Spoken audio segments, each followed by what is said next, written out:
Hi guys, this is Preeti. Welcome to Achievers online classes. Guys आज हम करने जा रहे हैं कुछ इंपॉर्टेंट क्वेश्चंस गाइस जो कि रीजनिंग से रिलेटेड हैं. ओके इसके बीच में गाइस हम जो भी आपके KVS DSSB से रिलेटेड जो भी क्वेश्चंस हैं आपके एग्जाम में पूछे जाते हैं वो हम कवर अप करेंगे. ओके ये जो भी गाइस जितने भी क्वेश्चंस हैं इसमें जितने भी क्वेश्चंस हैं रीजनिंग के सारे हम कवर करने जा रहे हैं. इससे पहले हमने ऑलरेडी बहुत सारी जो वीडियोस डाली हैं रीजनिंग की, हर एक टॉपिक के ऊपर हमने जितना भी हो सकता था, ठीक है, जितने भी नंबर ऑफ क्वेश्चंस आपके रीजनिंग से पूछे जाते हैं आपके KVS DSSB के एग्जाम्स में, वो सारे गाइज हमने कवर किए. इजी से लेके मॉडरेट तक, हाई लेवल तक गाइज जितने भी क्वेश्चंस थे वो हमने सारे कवर अप कर लिए हैं.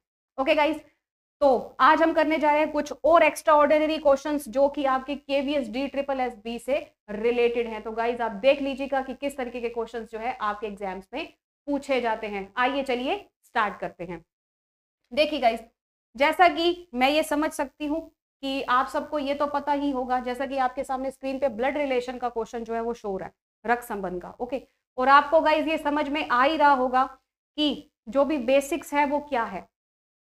ठीक है गाइज, जो बेसिक्स है वो क्या है ब्लड रिलेशन का, फिर भी मैं आपको थोड़ा सा जो है वो क्लियर कर देती हूँ इसके बेसिक्स के बारे में. ठीक है, थोड़ा सा आपको रिमाइंड करा देती हूँ. बाय द वे हमने एक पूरी जो वीडियो है, जितना भी ब्लड रिलेशन का कंप्लीट चैप्टर है वो मैंने अपलोड किया हुआ है. चलिए आइए स्टार्ट कर लेते हैं. देखिए जैसा कि लिखा है, S is only son of V. Guys इस लाइन का मीनिंग क्या है? S is only son of V. ठीक है, एस इकलौता बेटा है वी का. ठीक है, V is married to R. अगर वी आर से मैरिड है, ऑफ कोर्स ही बात है, कुछ इस तरीके से है, वी आर से मैरिड है. मैंने आपको ऑलरेडी बताया था कि जो भी वाइफ हस्बैंड का रिलेशनशिप होता है उनके लिए क्या होता है, प्लस का साइन यूज होता है. ठीक है, दोनों के बीच में गाइस प्लस का साइन आपका यूज होता है. ओके इससे पहले आप ब्लड रिलेशन की जो है पूरी वीडियो देख लेना.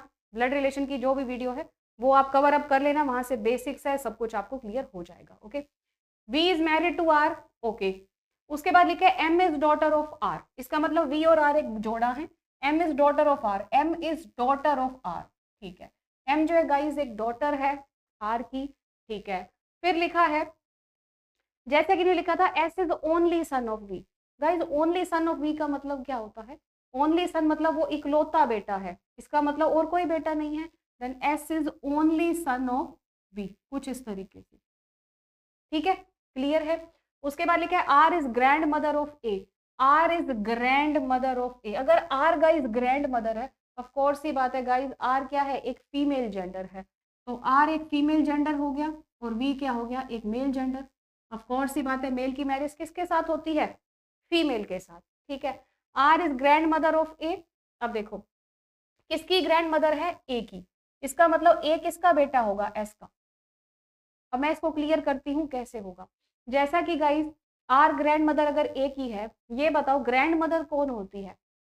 ग्रैंड मदर कौन होती है? एक बेटा होता है, बेटे का जो बच्चा होता है. ठीक है, जैसे ये आर है, वी है, इन दोनों का बेटा कौन है गाइज, एस है. ठीक है, और एस का जो भी बच्चा है वो ए है, चाहे बेटा है या बेटी है. अब आप खुद सोचो कि बेटे का जो भी बच्चा होगा, वी और आर के बेटे का जो भी बच्चा होगा, ठीक है, जैसा कि एस है तो एस का जो बच्चा होगा आर उसकी दादी लगेगी और वी उसका क्या लगेगा, दादा लगेगा. ऑफ कोर्स सी बात है. Then R is grand mother of A. अब लिखा है how is S related to A. Then S का ए के साथ क्या कनेक्शन है? Then S is father of A. S is father of A. Of course सी बात है, मैं इस ऑप्शन के ऊपर क्लिक कर सकती हूँ. ओके गाइज, साथ में गाइज मैंने जो वो आंसर की है वो भी अपलोड कर रखी है. ओके आंसर की है, उसमें आप आंसर देख सकते हो. यहाँ पर आपको सभी जितने भी क्वेश्चंस हैं उनका सॉल्यूशन मिल रहा है. ओके अगर आपको थोड़ा सा बेसिक्स चाहिए तो मैं आपको रिमाइंड करा देती हूँ. बेसिक्स का कुछ ऐसा था, इस तरीके से देखो, जैसा कि मैंने लिया, एक है मेल एक है फीमेल. ओके जो भी मेल जेंडर होगा उसको मैं रिप्रेजेंट करूंगी ट्रायंगल से, फीमेल को रिप्रेजेंट करूंगी सर्किल से. अगर मैंने एक क्वेश्चन ये बनाया, मान लो सी इज हस्बैंड ऑफ डी, मतलब सी डी का हस्बैंड है. इसका मतलब सी हस्बैंड है, किसका हस्बैंड है गाइस, डी का. देन ऑफ कोर्स ही बात है, डी को किससे रिलेट कर सकती हूँ मैं, सर्किल से, because C is husband, then C is a triangle और डी कौन होगा, सर्किल होगा, क्योंकि सी की शादी डी के साथ हुई है. तो ठीक है, दोनों वाइफ हस्बैंड हो गए एक तरीके से. मेल की मैरिज किसके साथ होगी, फीमेल के साथ, ठीक है।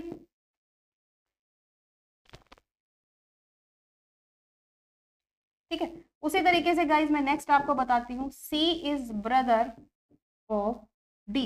अगर गाइज मैं ये रिश्ता बनाऊं, देन आप ये देखो, C is brother of D. Okay, C is brother, अगर सी भाई है, किसका भाई है गाइज? डी का भाई है। अगर सी जो है वो डी का भाई है, देन ऑफ कोर्स सी बात है कि डी का क्या करेंगे, डी को एज इट इज छोड़ देंगे। गाइज जो भी सिबलिंग्स होते हैं उनके बीच में कभी भी कोई साइन नहीं आता।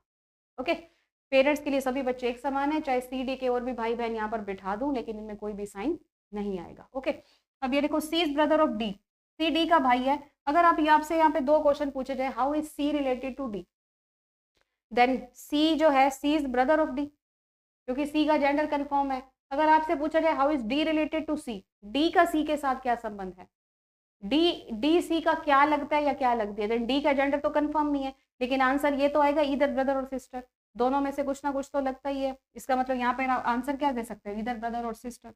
अगर मैं एक रिश्ता ये बताऊं, C is father of D, C is father of D, then C D का पिता है। अगर सी पिता है डी का, मतलब सी क्या है, मेल जेंडर, और जो भी है डी कोई भी है, चाहे सन है या डॉटर है, लेकिन इसका जो प्लेस है वो नीचे की तरफ आएगा। ठीक है, नीचे की तरफ आएगा, क्योंकि ये जो डिफरेंस है किसको शो करता है, जनरेशन गैप, इस तरीके से। ठीक है, तो मैं होप कर सकती हूँ कि आपने ब्लड रिलेशन की पूरी वीडियो देख ली होगी। बाय द वे मैंने इसका बेसिक्स एक बार फिर से क्लियर कर दिया।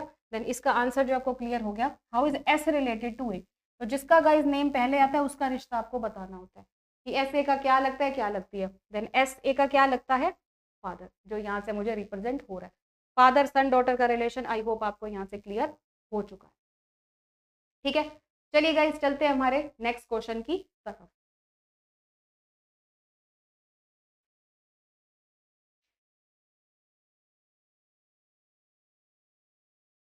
देखिए, यहाँ लिखा है गाइस, सेकंड,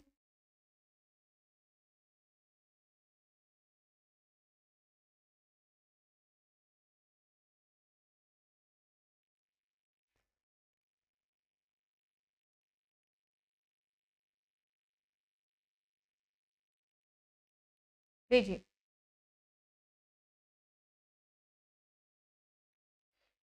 मेरे पास गाइस क्वेश्चन लिखा है, A and B are children of C, A और बी चिल्ड्रन हैं, किसके चिल्ड्रन है, किसके बच्चे हैं, सी के बच्चे हैं। ठीक है, सी के बच्चे हैं, ए और बी किसके बच्चे हैं, सी के, मतलब सी चाहे इनके लिए मदर हो या फादर हो, पर ये है कि ये दोनों क्या है, सी के बच्चे हैं। ठीक है,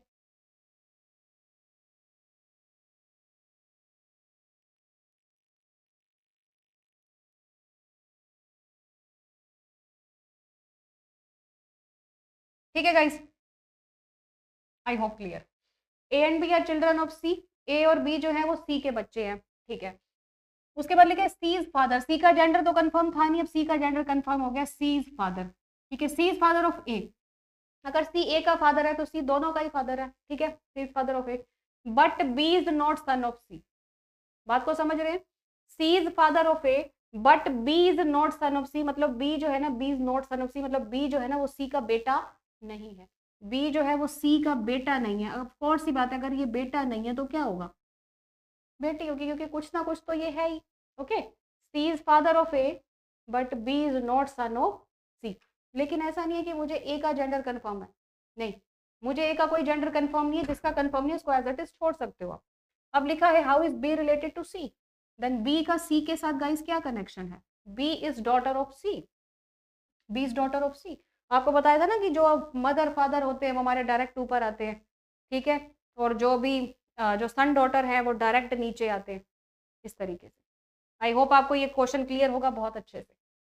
ओके, चलिए नेक्स्ट क्वेश्चन की तरफ मूव करते हैं। नेक्स्ट है introducing a woman,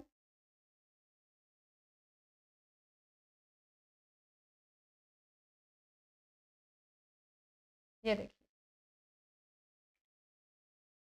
introducing a woman, a man says her mother is my mother in law's only daughter. अब इस टाइप के क्वेश्चंस आप कैसे करोगे, देखिए सबसे पहले आपको यहाँ पर ये देखना है कि कौन सा पर्सन बोल रहा है, कौन सा पर्सन बोल रहा है, मैन, कोई भी मैन है जो कि यहाँ पर बोल रहा है, ठीक है। क्या बोल रहा है? हर मदर, ये हर वर्ड किसको इंट्रोड्यूस करता है? उस वुमेन को गाइस, जिसकी तरफ इशारा कर रहा है, ठीक है। Her mother is my mother in law's only daughter, ये माई वर्ड किसको डिनोट करता है? माई वर्ड गाइस डिनोट करता है जो पर्सन बोल रहा है, ओके। तो आपको जैसा कि मैंने ऑलरेडी बताया था, जब आप ब्लड रिलेशन की वीडियो देखेंगे, ये पॉइंटिंग फॉर्म है, इशारों वाले क्वेश्चन है, कि जहां पर माई वर्ड आ जाता है उसको आपने देना होता है गाइस नंबर 1, ठीक है। इसको मैंने दिया नंबर 1। उसके बाद रिश्ता नंबर 2 कौन सा है? मदर इन लॉ का, ठीक है। उसके बाद है गाइस ओनली डॉटर का रिश्ता, ओनली डॉटर का रिश्ता नंबर 3। तो गाइस सबसे पहले आप यहां तक क्वेश्चन को जो है वो बना सकते हैं परफेक्टली। कैसे? देखिए, वो मैन कह रहा है मेरी मदर इन लॉ, ये हो गया गाइस वो मैन जो कि बोल रहा है, ठीक है। वो मैन कह रहा है मेरी मदर इन लॉ। इसकी मदर इन लॉ कब बनेगी बताओ? इसकी गाइस मदर इन लॉ तब बनेगी जब पहले इसकी एक वाइफ होगी, और इसकी वाइफ की जो मदर होगी वही तो इस मैन की मदर इन लॉ होगी, ओके। तो ये कह रहा है मेरी मदर इन लॉ, मतलब रिश्ता नंबर 2 ये हो गया, इसकी वाइफ की मदर, ठीक है। मेरी मदर इन लॉज की only daughter, mother in law की ओनली डॉटर गाइस कौन होगी? इसकी वाइफ ही होगी, ठीक है। मदर इन लॉ की ओनली डॉटर कौन होगी? इसकी वाइफ खत्म। अब मुझे ये बताओ कि ये जो सेंटेंस है ये किस पे खत्म हुआ? ये इसके ऊपर खत्म हुआ ना, तो आप इस पे टिक कर लो, इसके ऊपर आप एक टिक कर लो, ठीक है। इसके ऊपर आप एक टिक कर लो, क्योंकि इसके ऊपर मेरी ये जो सेंटेंस है ये फिनिश हो गया। अब हम देखते हैं सेकंड सेंटेंस की तरफ, हर मदर। अब गाइस हर मदर कौन है? ये हर मदर वो वुमेन है। इसके लिए मुझे अलग से फिगर बनानी होगी कि वो एक वुमेन है और उसकी एक मदर है, ठीक है। हर मदर मतलब उस वुमेन की होगी मदर। जैसा कि मैंने आपको लास्ट में भी बताया था कि अगर ये दोनों फिगर सेम है, दोनों सर्किल्स पे टिक लग गया ना, अगर मैं मानूं कि ये दोनों सर्किल्स जो है वो सेम है, तो क्यों ना मैं इसको मर्ज कर दूं। ये दोनों अगर सेम है देन ऑफ कोर्स सी बात है इस वुमेन को गाइस मैं इसके नीचे रख देती हूँ। इस वुमेन को अगर मैं इसके नीचे रख देती हूँ देन ये फिगर अच्छे से मर्ज हो गई। अब आपसे क्वेश्चन पूछा जा रहा है then how is this man related to women, then उस मैन का वुमेन के साथ क्या रिलेशन है? Then man is father of women, man is father of women, okay guys, ठीक है। आई होप आप सबको बहुत ही अच्छे से समझ में आ रहा होगा, ठीक है। क्योंकि ये देखो जब हमने फिगर को मर्ज किया ना तो कुछ इस तरीके से ये बन गया। ये दोनों सेम थे सर्किल, हमने माना कि ये दोनों सेम सर्किल हैं। अगर इस सर्किल के नीचे एक दिया है तो ये हमने मिक्स कर दिया और यहाँ पर मैच कर, ठीक है गाइज। आई होप आपको क्लियर होगा। चलिए चलते हमारे नेक्स्ट क्वेश्चन की तरफ। नेक्स्ट क्वेश्चन है गाइज आपके सामने,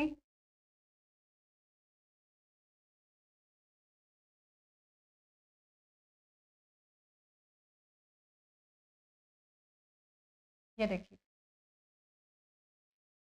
Poynting to a boy Veena says. सबसे पहले ये देखो जो पर्सन बोल रहा होता है, यहाँ पर कौन है बोलने वाली? वीना है, ठीक है। क्या कह रही है? He is the son of my grand fathers only son. Veena कह रही है माई, ये माई वर्ड किसको डिनोट करता है? वीना को। मेरी मेरे ग्रैंडफादर्स के ओनली सन का सन, बात को समझे? अब देखो लास्ट वाले क्वेश्चन इस क्वेश्चन में क्या डिफरेंस है? लास्ट वाले क्वेश्चन में गाइस दो सेंटेंस थे, एक हर मदर वाला, एक माई से शुरू हो रहा था। यहाँ पे दो सेंटेंस नहीं है, यहाँ पे गाइस सिंगल सेंटेंस है। वो सिंगल सेंटेंस क्या डिनोट करता है? माई ग्रैंडफादर्स ओनली सन्स सन। इसमें आपको देखकर पता चल रहा है यहाँ पर कोई पोजेसिव यूज नहीं हो रहा, कोई हर सन, दिस सन नहीं।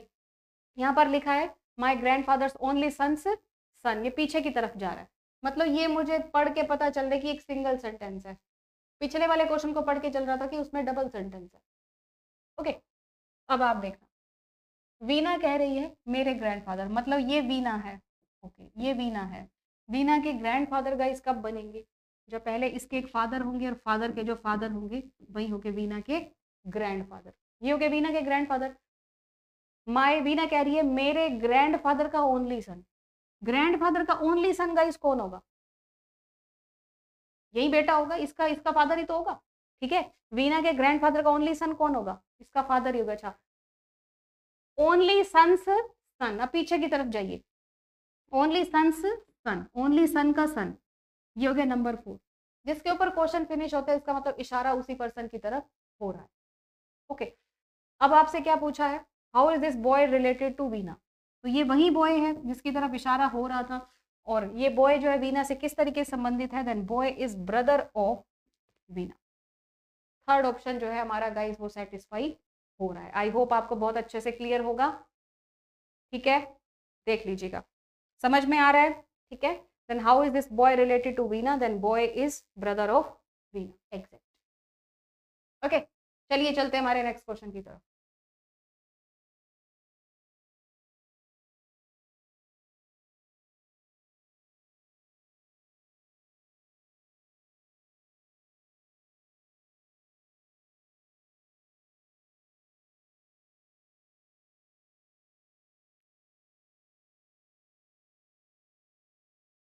ये लीजिएगा, ये आ गया मेरे सामने क्वेश्चन। देखिए, P is brother of Q and R. P जो है ब्रदर है क्यू एंड आर का।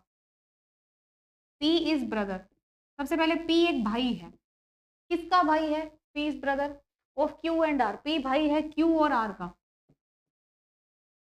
पी भाई है, किसका भाई है, क्यू एंड आर का।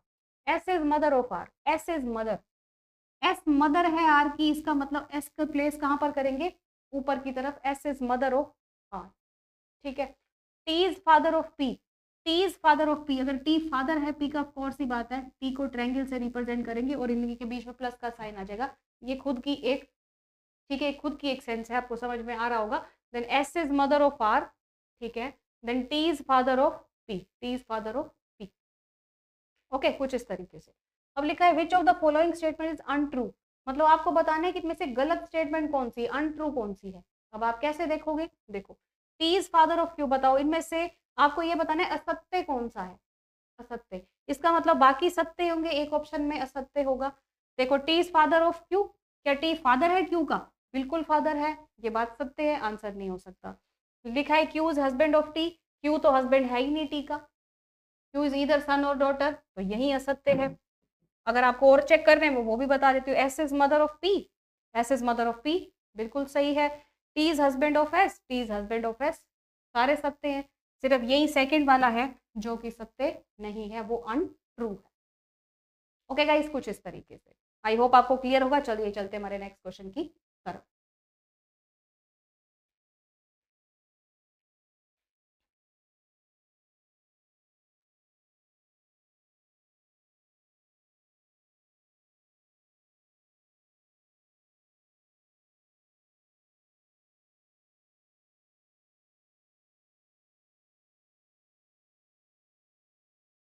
नेक्स्ट क्वेश्चन है गाइस हमारे सामने, club is coded as FKTE। ये कोडिंग डिकोडिंग का क्वेश्चन है गाइस, वो जितने भी क्वेश्चन अभी तक हमने किए थे वो ब्लड रिलेशन के क्वेश्चन थे। ओके, अब देखिए, club is coded as FKTE, club का जो गाइस कोड है वो है FKTE, ये कोड वर्ड है। ठीक है, अब आप इसकी क्या कैसे नंबरिंग कर सकते हो, जैसे कि सॉरी, जैसे कि क्लब लिखा है, ये नंबर 3 पे है, ये नंबर 12 पे है, 21 पे है, 2 पे है, 6 है, 11 है, 20 है, 5 है। ओके, अब आप ये देखो, जैसा कि मैंने गाइस आपको कोडिंग डिकोडिंग में सिखाया कि इजोटी के तरीके से आप सबसे पहले जो भी है, जितने भी ये नंबर्स हैं, इनको आप लिख लो। इनकी गाइस जो भी अल्फाबेट्स हैं, उनकी प्लेस वैल्यू को लिखना बहुत ज़्यादा ज़रूरी है। इनकी प्लेस वैल्यू को लिख लिया, अब काम ईजी हो गया। ये +3 है, ये देखो ये क्या है, -1 है, ये भी -1 है, ये +3 है। अब जैसा कि मैंने यहाँ चेक किया, मैं इसको भी चेक कर लेती हूँ कि देन से WGDQ कैसे बनेगा, ये भी मैं देख लेती हूँ अच्छे से। ये देखिए, ये नंबर 20 है, 8 5 14, 23 7 4 17। ये देखो गाइस, ये +3 हो रहा है, ये -1 ये +3 हो रहा है। मतलब गाइस आपको सीक्वेंस तो समझ में आ ही रहा है, +3 -1 और +3। इसका मतलब मैं इस वाले के लिए भी यही वाला कोड यूज करूंगी, सीरीज यूज करूंगी जो यहाँ पर कर रही हूँ। देन आपको किसका कोड वर्ड फाइंड करना है, एरिड का। देन एरिड के हिसाब से देखो, ये 1 है, ये 18 है, ये 9 है और ये क्या गाइस नंबर 4। अब इस हिसाब से गाइस आप देखो, अगर मैं इसके बीच में प्लस का 3 करूंगी तो ये 4 आ जाएगा। 4 प्लेस पे क्या आएगा guys T.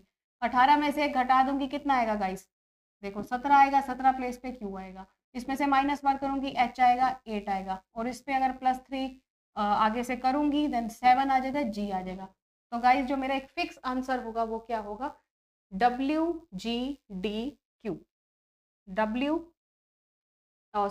DQHG, DQHG option number जो ये फर्स्ट है हमारा, ये परफेक्टली फॉलो हो रहा है। ओके, तो गाइज इजोटी की ट्रिक मैंने आपको बताई हुई है, उसको फॉलो कीजिएगा। जितने भी लेटर्स हैं उनकी प्लेस वैल्यू आपको बहुत अच्छे से क्लियर हो जाएगी। चलिए गाइज चलते हैं हमारे नेक्स्ट क्वेश्चन की तरफ।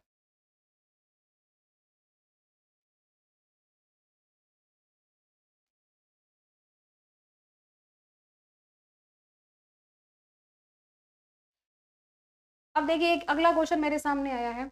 50 is called cacti, car is called pole, tar is called toll, then find the code of tariff.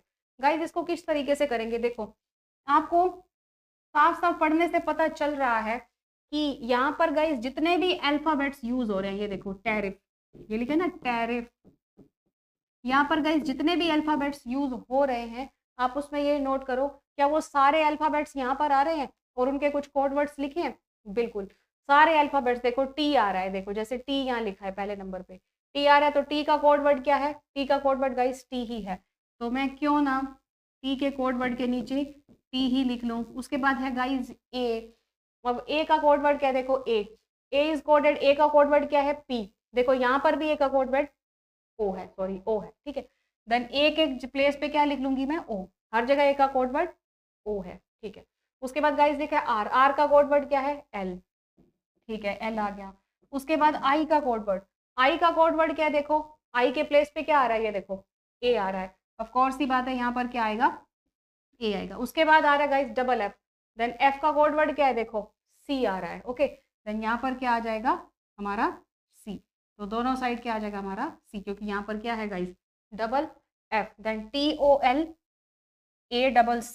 Then second option जो है वो मेरा परफेक्टली फॉलो हो रहा है। इसके लिए गाइस आपको इजोटी यूज करने की कोई ज़रूरत नहीं है, क्योंकि ये जितने भी अल्फ़ाबेट्स हैं उनके जो भी है, ठीक है, वो सारा कुछ मुझे मतलब मिल रहा है। अल्फ़ाबेट्स के कोड वर्ड ऑलरेडी यहाँ पर मौजूद हैं और वो मुझे यहाँ पर नीचे मिल रहे हैं, ठीक है। तो कहीं जाने की कोई ज़रूरत नहीं है, ठीक है गाइस। चलिए नोट कीजिए, फिर चलते हैं हमारे नेक्स्ट क्वेश्चन की तरफ।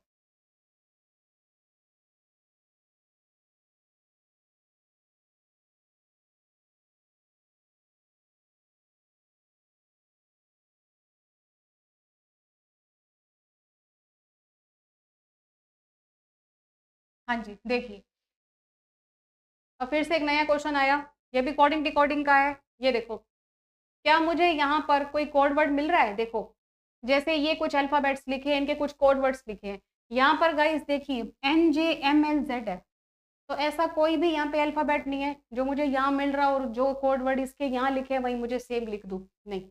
ये क्वेश्चन डिफरेंट है कोडिंग डिकोडिंग का। कैसे, देखो सबसे पहले मैं ये जान लेती हूँ कि ये कैसे बना। जैसे लिखा है PKROK, इसका जो कोड वर्ड है गाइज वो है 72962, ये है 60, ये है 11, ये है 18, ये है 15, ये है 11, ठीक है। अब आप ये देखो इससे ये कैसे बना। ऑफ कोर्स सी बात है गाइस, अल्फाबेट से अगर कुछ नंबर बन रहा है तो उसकी किसी प्लेस वैल्यू से बना होगा, और वो प्लेस वैल्यू कौन सी है, ये देखो 1 और 6 को ऐड कर दूँ 7 आ जाएगा, 1 और 1 को ऐड कर दूँ 2 आ जाएगा, 1 और 8 को ऐड कर दूँ 9 आ जाएगा, इनको ऐड कर दूँ 6 आ जाएगा, इनको ऐड कर दूँ 2 आ जाएगा। ऑफ कोर्स ही बात है जो सीक्वेंस यहाँ पर यूज हो रहा है वही सीक्वेंस मैं इसके लिए यूज करूंगी। देन ये है NJMLZ, कुछ इस तरीके से, ठीक है। इनके बीच में आपको क्या करना है कि प्लेस वैल्यू लिखिए 14, 10, 13, 12, 26, ठीक है। ये मैंने गाइज लिख दी इनकी प्लेस वैल्यू, ओके। ये प्लेस वैल्यू लिख दी। अब आपको क्या करना है, इसको ऐड करना है, 4 और 1 5, ठीक है। ये आ गया 1, ये आ गया 4, ये आ गया 3 और ये आ गया 8। देन आपका जो गाइज आंसर होगा वो होगा 51438। तो ये आपको गाइज मिल रहा है फोर्थ ऑप्शन में, ठीक है, परफेक्टली फॉलो हो रहा है। ओके गाइज अच्छे से क्लियर है। चलिए चलते हमारे नेक्स्ट क्वेश्चन की तरफ। बाय द वे आंसर की में जो है वो सारे आंसर्स दिए हुए हैं, वहां से नोट कर सकते हो, सॉल्यूशन यहाँ पर मौजूद है। नेक्स्ट क्वेश्चन देखिए।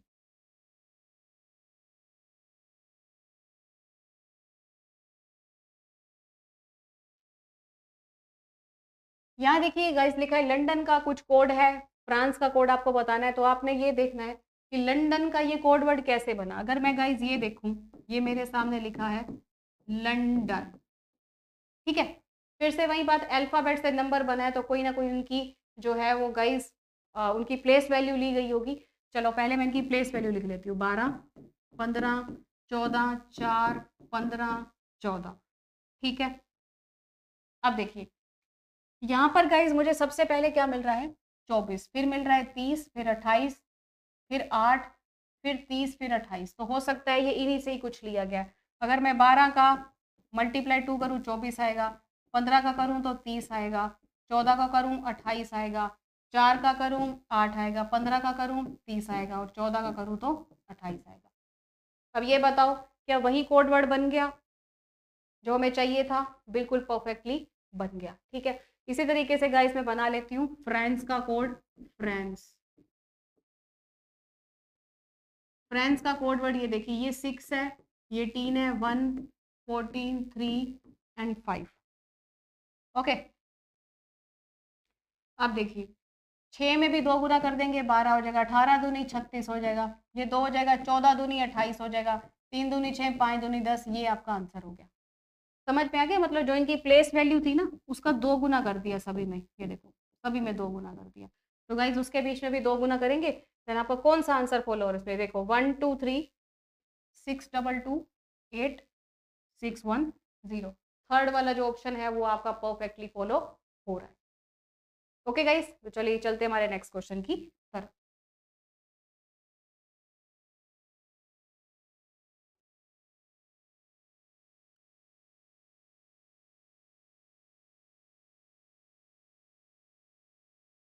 हाँ जी, अब आपके सामने गाइस लिखा है स्टेबल की कुछ वैल्यू है, लेबर की दी, आपको बॉटल की बतानी है। पहले आप एक बार ये देख लो इन अल्फाबेट्स की जो प्लेस वैल्यू दी है क्या वही अल्फाबेट्स यहाँ यूज हो रहे हैं, तो मुझे यहाँ पर लग रहा है। कैसे? देखो यहाँ लिखा है स्टेबल, जैसा कि यहाँ बॉटल लिखा है, देन बी की वैल्यू यहाँ पर कितनी है गाइस, 4, यहाँ पर भी बी की वैल्यू क्या है, 4, तो मैं यहाँ पर भी बी की वैल्यू क्या लिख लूंगी, ये देखो ये मेरे सामने लिखा है ना, BOTTLE, बी की वैल्यू 4 लिख लेती हूँ, ओके। उसके बाद गाइज यहाँ लिखा है ओ, देन ओ की वैल्यू क्या है, ये देखो नंबर 4 पे क्या है, 7, तो आप खुद देख सकते हो हर ऑप्शन में जो है मुझे 7 जो है वो दिख रहा है, ठीक है। उसके बाद मेरे सामने आया टी, देन टी की वैल्यू क्या हो सकती है, 2 होगी, देन टी के प्लेस पे 2 लिख लूँ, डबल टी है। अब आप देख सकते हो कौन सा ऑप्शन जो है फॉलो हो रहा है, ये देखो ये दोनों में से कोई होगा। उसके बाद लिखा है एल, देन एल की प्लेस वैल्यू क्या है, 5, ऑफ कोर्स की बात है। ई की प्लेस वैल्यू क्या है, 6, तो आप ऑप्शन देखिए 4 7 2 2 5 6, तो गाइस जो मेरा फर्स्ट ऑप्शन है ये परफेक्टली मेरा फॉलो हो रहा है, ओके, ठीक है, समझ में आ रहा है। नेक्स्ट,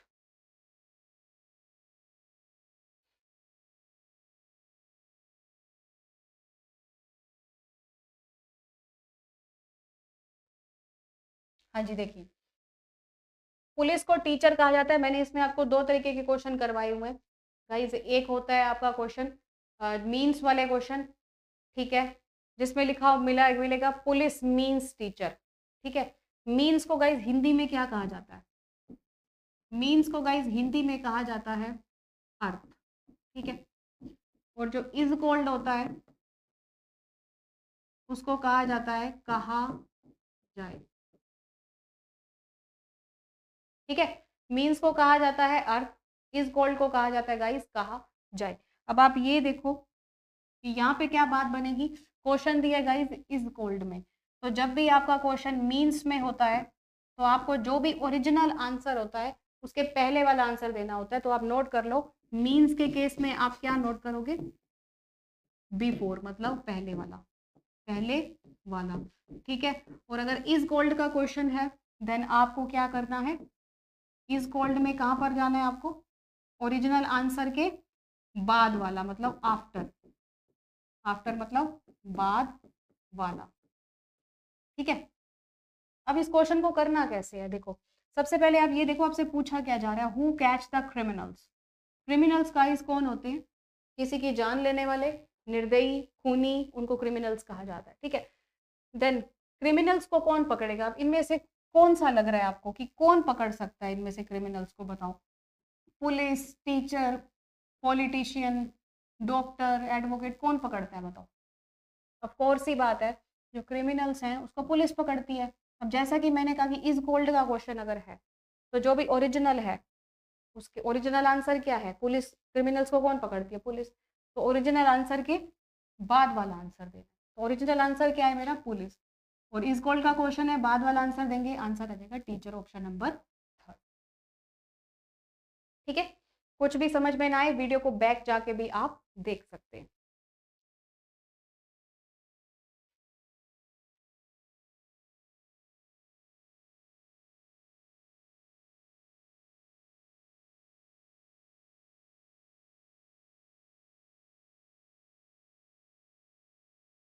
हाँ जी, नेक्स्ट देखिए, ये कुछ कोड वर्ड्स दिए हैं, ये ऐसा नहीं है कि इन सब के यही कोड वर्ड्स हैं। ठीक है, सम का कुछ भी इनमें से कोड वर्ड है, स्मॉल का कुछ भी है, हाउस का कुछ भी है, सबका कुछ ना कुछ अलग से कोड वर्ड है। आप बस यहाँ देखो, यहाँ पे किसका कोड वर्ड पूछा जा रहा है, हाउस का कोड वर्ड। ठीक है, अब आप ये देखो, हाउस कहाँ कहाँ पर आ रहा है, सिर्फ यहाँ पर आ रहा है। अब हाउस का कोड वर्ड निकालने के लिए हमें सम और स्मॉल का कोड वर्ड चाहिए। सम का कोड वर्ड कहाँ से मिलेगा, इन दो लाइन से, some small house and some good buildings. तो इन दोनों में अगर सम का यूज हो रहा है तो इनका कोई ऐसा कोड वर्ड होगा जो दोनों में यूज हो रहा होगा, वो है की।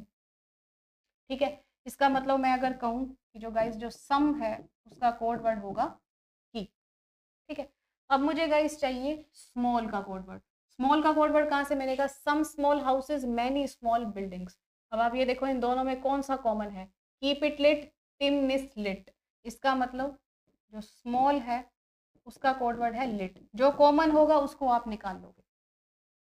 ठीक है, अब देखो नेक्स्ट गाइस क्या करना है, जैसा कि गाइस मैंने ये बना दिया, उसके बाद लिखा है, अब हाउस का कोड वर्ड तो मुझे मिल गया क्योंकि की को फिक्स कर दिया, लिट को फिक्स कर दिया, बचा कौन है, fit.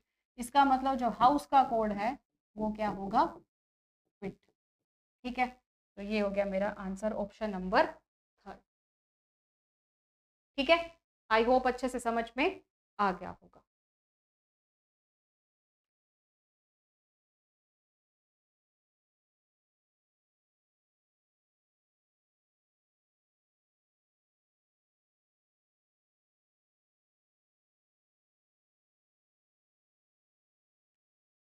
Which of the following words can be formed by using letter of word dedicate.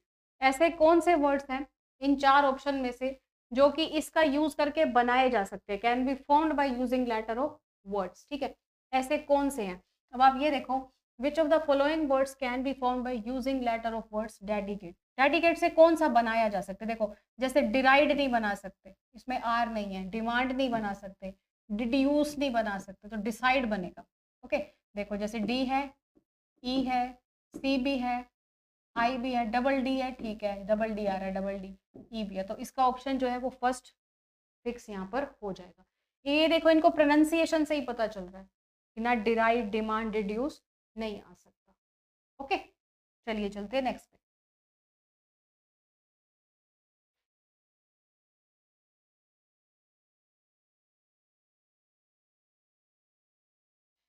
अब लिखा है which of the following words can be form by using letter of word democracy. ठीक है, कौन सा ऐसा वर्ड है जो इनमें से बनाया जा सकता है डेमोक्रेसी के जो लेटर्स हैं उनको यूज करके। ओके, अब आप ये देखो कौन सा बनाया जा सकता है, अब डेमोक्रेसी लिखे हैं तो क्या डेमन बना सकते हैं, कि इस डेमोक्रेसी में कहीं एन का यूज हो रहा है, नहीं हो रहा। ओके, अगर मैं माइक्रो की बात करूं, यहाँ पे आई आ रहा है, क्या यहाँ पे कहीं आई आ रहा है, नहीं आ रहा। अगर मैं सीक्रेसी की बात करूं तो क्या यहाँ पर कहीं पे एस आ रहा है, नहीं आ रहा। ऑफ कोर्स ही बात है, इसका आंसर क्या होगा, मार्सी। मार्सी में देखो एम भी है, ए भी है, आर भी है, सी भी है, वाई भी है, इसका मतलब ऑप्शन नंबर 3 जो है वो परफेक्टली फॉलो हो रहा है। Okay, next.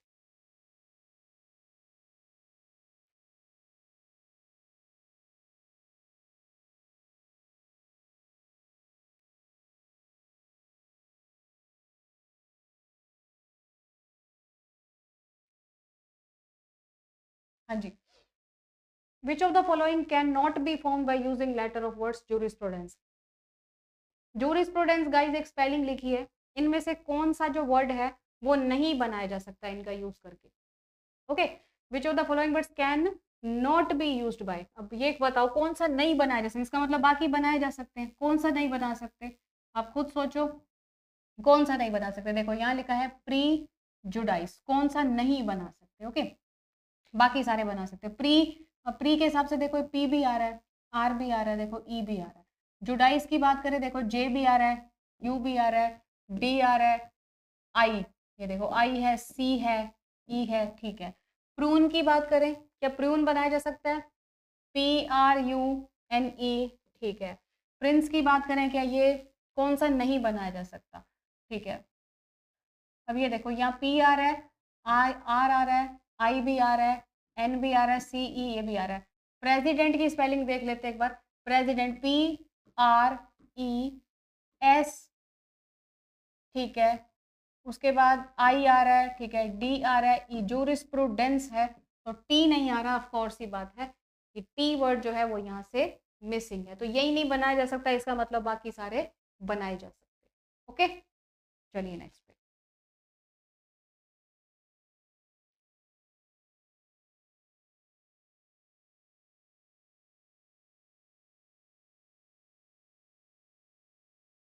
Which of the following words can not be formed by using letter of words eccentricity? Okay, कौन सा नहीं बनाया जा सकता। अब आप ये देखो eccentricity से कौन सा वर्ड नहीं बनाया जा सकता। ऑफ कोर्स ही बात है, क्या दिख रहा है आपको, नीस, जैसा कि लिखा है नीस, ये एन है, आई बन रहा है, ये देखो ई बन रहा है, सी बन रहा है, ई बन रहा है, ये बन सकता है, ठीक है। ट्रिनिटी की बात करूँ, ये देखो ट्री, टी आर आई, उसके बाद है आपका एन, फिर है आई टी वाई, ये भी बन सकता है। उसके बाद मैं क्रेट देखती हूँ, ये देखो सी है, आर बन रहा है, ई, ये देखो इसेंट्रिसिटी में ए नहीं आ रहा कहीं पे, तो ये नहीं बन सकता क्योंकि एक ही कोई ऐसी चीज होती है जो माइनर सी होती है और गलत करा देती है। ओके, तो क्रेट वर्ड में ए आ रहा है और मेरा एक्सेंट्रिसिटी में ए कहीं पर भी नहीं आ रहा, तो ये मेरा आंसर हो गया। ओके गाइस, प्लीज नोट कर लो, चलते हैं नेक्स्ट।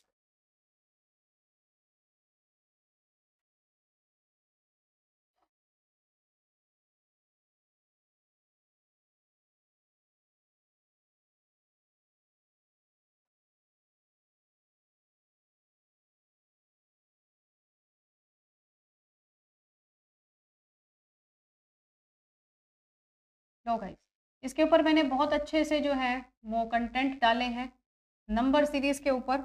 आइए इसको देख लेते हैं कैसे करेंगे। देखो, find the missing place, missing place के बारे में डिस्कस करते हैं गाइस कि यहाँ पर क्वेश्चन मार्क के प्लेस पे क्या आएगा। ऑफ कोर्स ही बात है, आप ये देखिए मैं आपको यहाँ करके दिखाती हूँ, 1 3 11 47, यहाँ पर नहीं पता, उसके बाद है 1 4 3 9। ओके, अगर मैं ये देखूं, अगर मुझे यहाँ से कुछ बनता दिखे, तो यहाँ ये दिख रहा है कि 3 3 9, जमा 2 कर दूं, ठीक है, 11 चौक 44, जमा 3 कर दूं, तो आगे क्या होगा सोचो। मतलब ये 3 गुना 3 है, ठीक है, 3 गुना 3 मतलब पहले किया 3, फिर किया 4, अगला क्या होगा 5, मतलब 47 गुना 5 करूंगी। जमा में क्या करूंगी, देखो ये हो गया आपका 2, ठीक है, ये 2 हो, ये हो गया आपका 2, ये 3 हो गया, तो यहाँ पर क्या जुड़ेगा गाइस, आपका वो जुड़ेगा 4, ठीक है। अब 47 गुना 5 कर लो, 47 गुना 5 का कितना आएगा, 7 5 35, हासिल 3, 5 के 20 और 3 23, इसमें 4 जोड़ा, 239 जो है वो आपका फाइनल आंसर हो गया। ऑप्शन नंबर ए जो है वो गाइज आपका आंसर सिलेक्ट हो। ये होती है गाइज नंबर सीरीज। अगर आपको यहाँ से नोट करना है तो ये देख लो, ये देखो ये 4 है 3 है, ये 2 आएगा, ये 2 है 3 है, जमा 1 है, मतलब 1 गुना 2 जमा 1, बस इस तरीके से। ओके, चलिए चलते हैं नेक्स्ट क्वेश्चन की तरफ।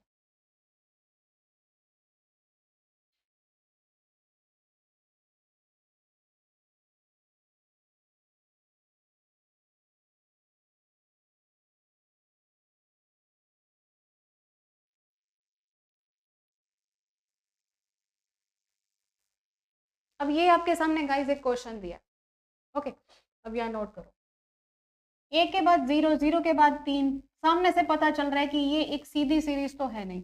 अगर हमें कभी भी लगे कि एक सीधी सीरीज नहीं है तो एक छोड़ के एक पे फोकस करो, एक छोड़ के एक, एक छोड़ के एक, इस तरीके, ओके। जैसे ये 1 है, फिर 3 आया, फिर 5 है, ऑफकोर्स ही बात है, यहाँ क्या आएगा 7, तभी तो यहाँ पर 9 आया,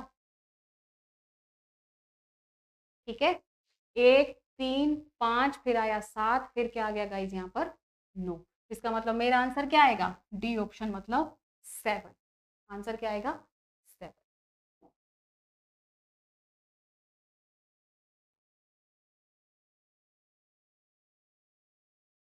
चलिए चलते हैं नेक्स्ट क्वेश्चन की तरफ।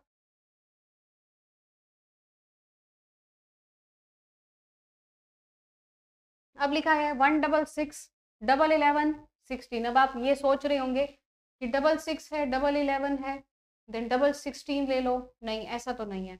अगर यहाँ पर 1 भी तो डबल नहीं है, ठीक है। आप क्या नोट कर सकते हो, ये देखो, ये +5 हो रहा है, ये +5 हो रहा है, तो ये भी +5 होगा। 11 में 5 जोड़ के 16 आएगा। उसी तरीके से देखो, ये +5 हो रहा है, ये +5, 16 में 5 जोड़ के 21 आएगा। 16 और 21 बी ऑप्शन जो है वो मेरा परफेक्टली सिलेक्टेड हो गया, ठीक है। आई होप आपको अच्छे से समझ में आ रहा होगा।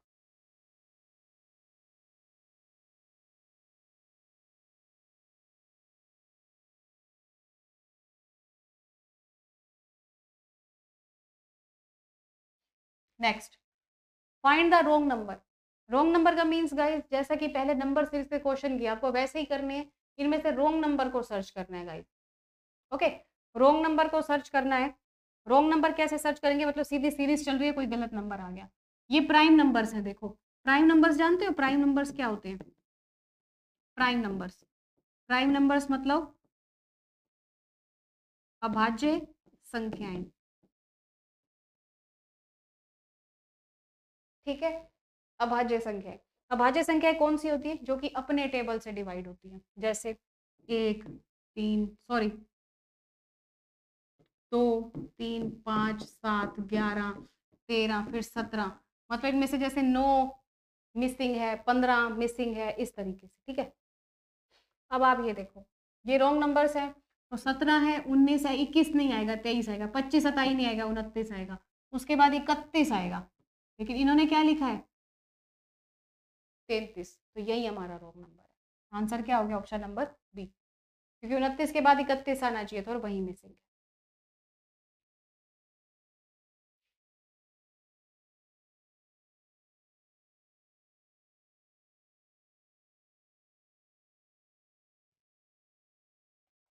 नेक्स्ट देखो, फाइंड द रॉन्ग नंबर। इनमें से रॉन्ग नंबर को गाइज आपने सर्च करना है। देखो 2 से 3, 3 से 4, 4 से 5, 5 से 6, ठीक है। 3 से 4, 4 से 5, 5 से 6, 6 से 7। उसी तरीके से 2 से 3, 3 से 4, 4 से 5 होना चाहिए था, लेकिन यहाँ पे क्या लिखा है 4 से 4, इसका मतलब 5, 6, 4, ये होगा हमारा गाइस आंसर। जहां पर हम अटक गए वही हमारा आंसर, बस कुछ भी नहीं देखना आगे पीछे क्या आ सकता है क्या नहीं आ सकता, बस जहां पर हम गाइस अटक गए वही हमारा आंसर होगा, ठीक है, फिक्स।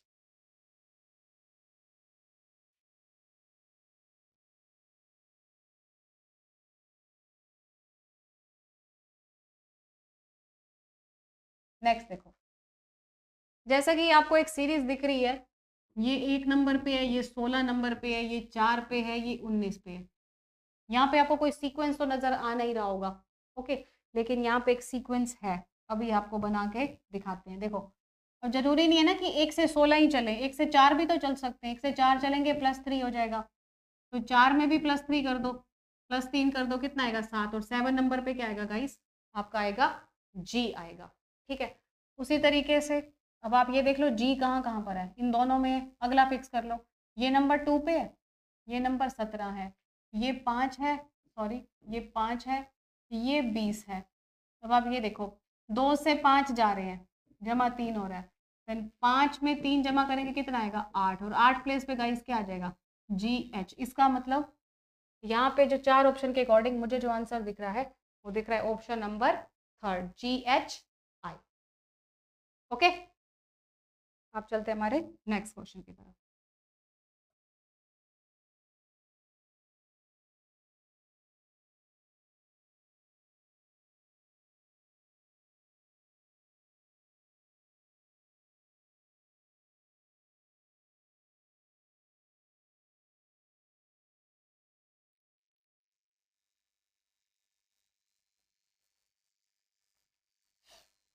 हाँ जी, जैसा कि मैंने आपको हमेशा बताया कि इन क्वेश्चंस को करने के लिए आपको नंबरिंग लिख लेनी ज़्यादा अच्छी है, क्योंकि जो भी अल्फ़ाबेट्स होते हैं वहाँ पर नंबरिंग से ज़्यादा अच्छा काम चल जाता है। बाय द वे आप वैसे भी कर सकते हो, ठीक है।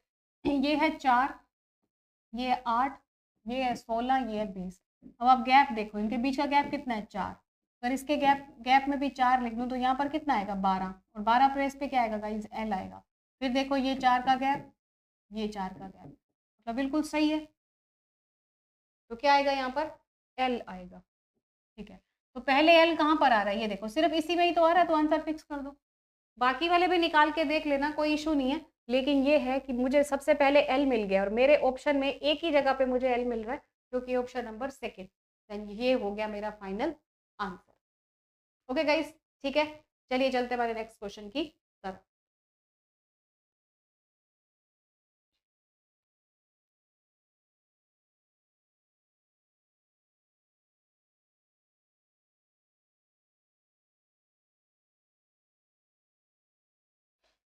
हाँ जी, ये आपके सामने क्वेश्चन दिया है। जब भी इस टाइप के क्वेश्चन है ना गाइस, आपको क्या करना है सुनना। यहाँ पर एक कोई भी किसी भी जगह पे आपको एक साथ इकट्ठे आपको कुछ लेटर्स दिखेंगे, वहां से आप देख सकते हो कि क्या करना है, ठीक है। जैसे यहाँ लिखे ना ABBN, इसका मतलब मैं यहाँ पर A लगा दूँ और यहाँ पर N लगा दूँ, देन ये ABBN बन गया। यहाँ पर B लगा दूँ, ठीक है, ये देखो ABBN लगा दूँ, तो इस तरीके से जो बात है वो मुझे बनती दिख रही है, ठीक है। ये लगा दिया मैंने B, ये लगा दिया मैंने N, फिर आ गया गाइस B, फिर आ गया आपका AN, मतलब ये ऑप्शन फॉलो हो रहा है, ये देखो BNBBAN। सेकेंड ऑप्शन जो है गाइस वो आपका परफेक्टली फॉलो हो रहा है कुछ इस तरीके से, ठीक है। आई होप समझ में आ गया होगा। जहां पर भी इकट्ठे से लेटर दिखे ना, वहां से आप एग्जाम्पल ले सकते हो कि आगे आपके क्वेश्चन में क्या होने जा रहा है, ठीक है। चलिए,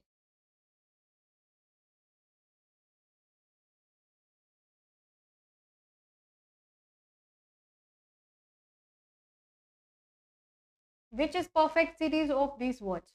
परफेक्ट सीरीज क्या होगी, ठीक है। परफेक्ट सीरीज, प्रोबेशन क्या होता है, परिवीक्षा काल, जिसको मतलब कुछ कुछ नया काम मिला है उसको करना, उसका काल, ठीक है। इंटरव्यू है, सिलेक्शन है, इसको आपने सीक्वेंस में लगाना है गाइस। सबसे पहले क्या होगा नंबर 5, ये बताओ। सबसे पहले तो गाइस एडवर्टीजमेंट होगी ना, कोई भी नौकरी लगनी होगी, सबसे पहले तो उसकी एडवर्टीजमेंट दी जाएगी मार्केट में, ठीक है। उसके बाद क्या होगा, उसके बाद लिए जाएंगे गाइस इंटरव्यू, नंबर 2, फिर होगा आपका इंटरव्यू, ठीक है।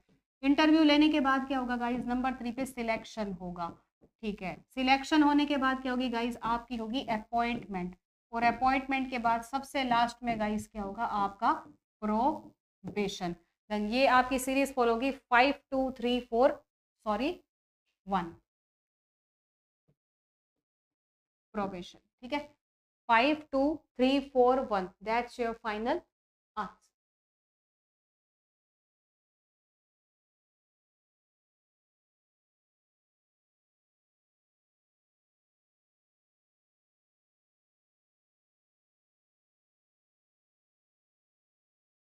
नेक्स्ट देखिए guys, order in sequence. Sequence में इस ऑर्डर को लगाना है, कैसे लगा सकते हो। डिक्शनरी के वर्ड्स आपको सबको पता है, ये देखो DR।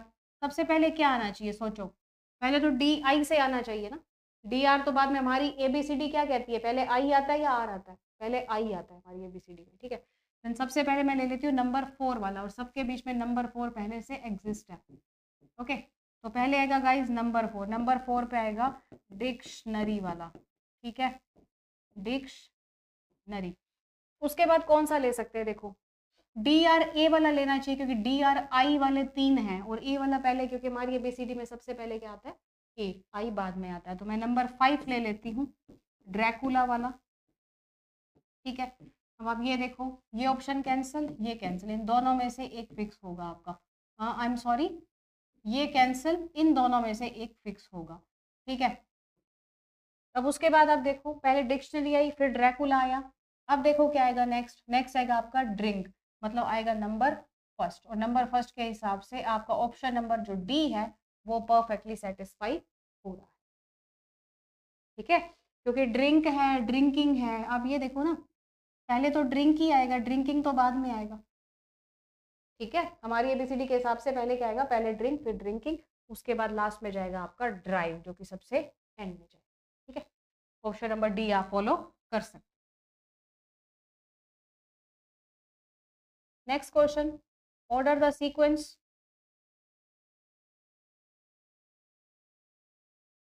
अब आप ये देखो, ये लिखा है मोबाइल, मैंडेट, पेंड्रिन, मंकी, मास्टर। तो सबसे पहले गाइस कौन सा आना चाहिए, एम, एम ए वाला नहीं, हाँ बिल्कुल 55 है। ठीक है, देन आप ये देखो, एम ए वाले जो हैं गाइस वो सबसे पहले आने चाहिए, जिसमें से M A N, M A N, M A S. अब आप ये देख सकते हो कि सबसे पहले कौन सा आना चाहिए, एम ए एन वाला आना चाहिए। ऑफ कोर्स सी बात है, एम ए एन में सबसे पहले कौन सा आएगा, एम ओ वाले तो आएंगे नहीं। ये देखो M A N D, M A N D, M A N D A, M A N D R वाला या टी वाला, आर वाला। अब खुद सोच सकते हो मैंडेट आएगा या मैंडेरिन आएगा, पहले पहले आएगा मैंडेरिन। मास्टर नहीं आ सकते क्योंकि हमारी एबीसीडी में पहले एन आता है। ठीक है, तो पहले मैंने लगाया मैंडेरिन, फिर लगाऊंगी मैंडेट, उसके बाद लगाऊंगी मैं मास्टर, उसके बाद मैं लगाऊंगी मोबाइल। ठीक है, क्योंकि एम ओ दोनों में कॉमन है। एन पहले नहीं आएगा, पहले बी आएगा, फिर 1 आएगा, फिर 4 आएगा, देन 3 2 5 1 4, 3 2 5 1 4।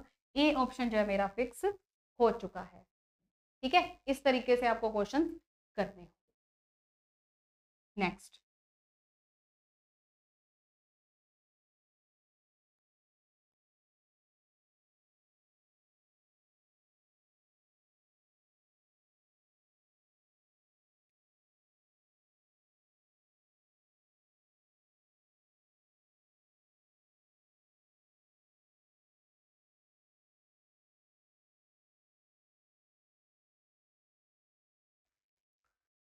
हाँ जी, अब आपके सामने डायरेक्शन का क्वेश्चन आ गया। सबसे पहले मैं आपको डायरेक्शन के अबाउट गाइड कर दूं। ठीक है, मैं एक डायरेक्शन के हिसाब से आपको गाइड कर देती हूँ। ये देखो, ये सारा स्पेस में छोड़ देती हूँ, ये क्वेश्चन आ गया आपका। ओके, अब देखना, पहले मैं आपको डायरेक्शन के बारे में बता देती हूँ। ये आपकी नॉर्थ है, ये आपकी साउथ है, ईस्ट है, वेस्ट है, ये राइट है, लेफ्ट है, ये लेफ्ट है, राइट है, ये राइट लेफ्ट, ये राइट लेफ्ट। ठीक है, ये मैं अभी आपको समझा देती हूँ। ये डायरेक्शंस है गाइज, ये उत्तर है, ये दक्षिण है, पूर्व है, पश्चिम है। उत्तर में अगर देखोगे तो जो मेरा राइट है वही इनका राइट, जो मेरा लेफ्ट है वही इनका लेफ्ट है। ठीक है, अगर इसके अपोजिट डायरेक्शन में जाओगे तो राइट लेफ्ट जो है वो चेंज हो जाएंगे। ठीक है, राइट के प्लेस पे लेफ्ट, लेफ्ट के प्लेस पे राइट। ईस्ट में जाओगे तो ये मेरा राइट, ये मेरा लेफ्ट, ये लेफ्ट, ये राइट, कुछ इस तरीके से। ठीक है, अब देखो, अब मैं क्वेश्चन करती हूँ। क्वेश्चन में क्या है, क्वेश्चन में लिखा है Mahesh start from a point O. Mahesh एक पॉइंट ओ से शुरू होता है। ठीक है, and walks 5 kilometre south direction, 5 kilometre गया साउथ डायरेक्शन में, देन टर्न्स राइट। अब साउथ डायरेक्शन में राइट कहाँ है, इस साइड से। ये देखो, ये मैंने राइट लिखा है, इस साइड में राइट है। ठीक है, then turns right and walks 3 kilometre. ठीक है, now he turns right and walks 5 kilometre. अब ये देखो, इसकी वेस्ट डायरेक्शन जा रही है और वेस्ट डायरेक्शन में 5 किलोमीटर आपको राइट टर्न लेना है। वेस्ट डायरेक्शन में राइट का है, ऊपर की तरफ, 5 राइट टर्न मैंने ले लिया। Then he turns left and walks 5।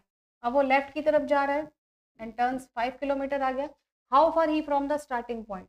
तो उसका स्टार्टिंग पॉइंट गाइस कौन सा था, ये वाला था। तो अपने स्टार्टिंग पॉइंट से कितना दूर लग रहा है आपको, ये देखो, 5 ये है, 3 ये है, तो टोटल गाइस कितना लग रहा है यहाँ पर, 8 किलोमीटर, कुछ इस तरीके से। ठीक है, कुछ भी समझ में ना आए, ये वीडियो आपके पास अवेलेबल है, ओके, इसको आप बैक जाके फिर से आप देख सकते हैं, आपकी मर्जी, ठीक है। चलिए नोट करो, फिर चलते हैं नेक्स्ट पे।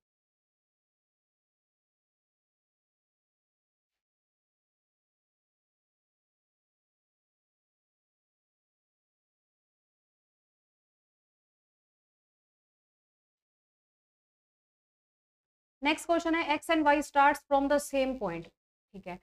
X goes 40 metre north direction, अगर मैं एक्स की बात करूं देन एक्स जो है 40 मीटर नॉर्थ डायरेक्शन में जाता है, ठीक है, सेम पॉइंट से स्टार्ट है, देख लेंगे। Now turns 80 metre west direction, जैसा कि मैं ये बना लेती हूँ आपके सामने, north south east west, okay. तो मैं आपके सामने ये सारे हैंड भी बना लेती हूँ, ये राइट हैंड है, ये लेफ्ट है, ये लेफ्ट, ये राइट, ये राइट लेफ्ट, ये राइट लेफ्ट, ठीक है। अब इन्होंने लिखा है now X goes 40 metre north direction, ठीक है, now turns 80 metre west direction, now turns 80 metre west direction,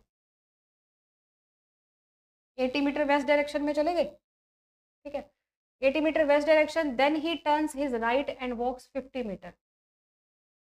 अब वो राइट में जाता है और 50 मीटर चलता है, राइट में जाता है 50 मीटर। अब ये देखो वेस्ट में राइट कहाँ जाएगा, राइट में जाता है और 50 मीटर चलता है, कुछ इस तरीके से, ठीक है।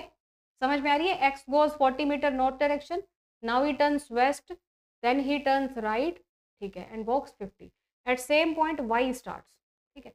अब वाई शुरू होता है गाइस, इसी सेम पॉइंट से जो है वाई शुरू होता है, और वाइज ये देखो, ये लिखा नहीं है, यहाँ लिख लेना नॉर्थ, नॉर्थ लिख लेना। वाई शुरू हुआ, ये गया 90 मीटर, 90 मीटर नॉर्थ में, 90 का मतलब 40 यहाँ से कवर किया और 50 यहाँ से, ये देखो 40 यहाँ से 50 यहाँ से, वाई ऊपर पहुंच गया, मतलब एक्स यहाँ पर पहुंच गया गाइस, वाई यहाँ पर पहुंच गया, हाँ जी।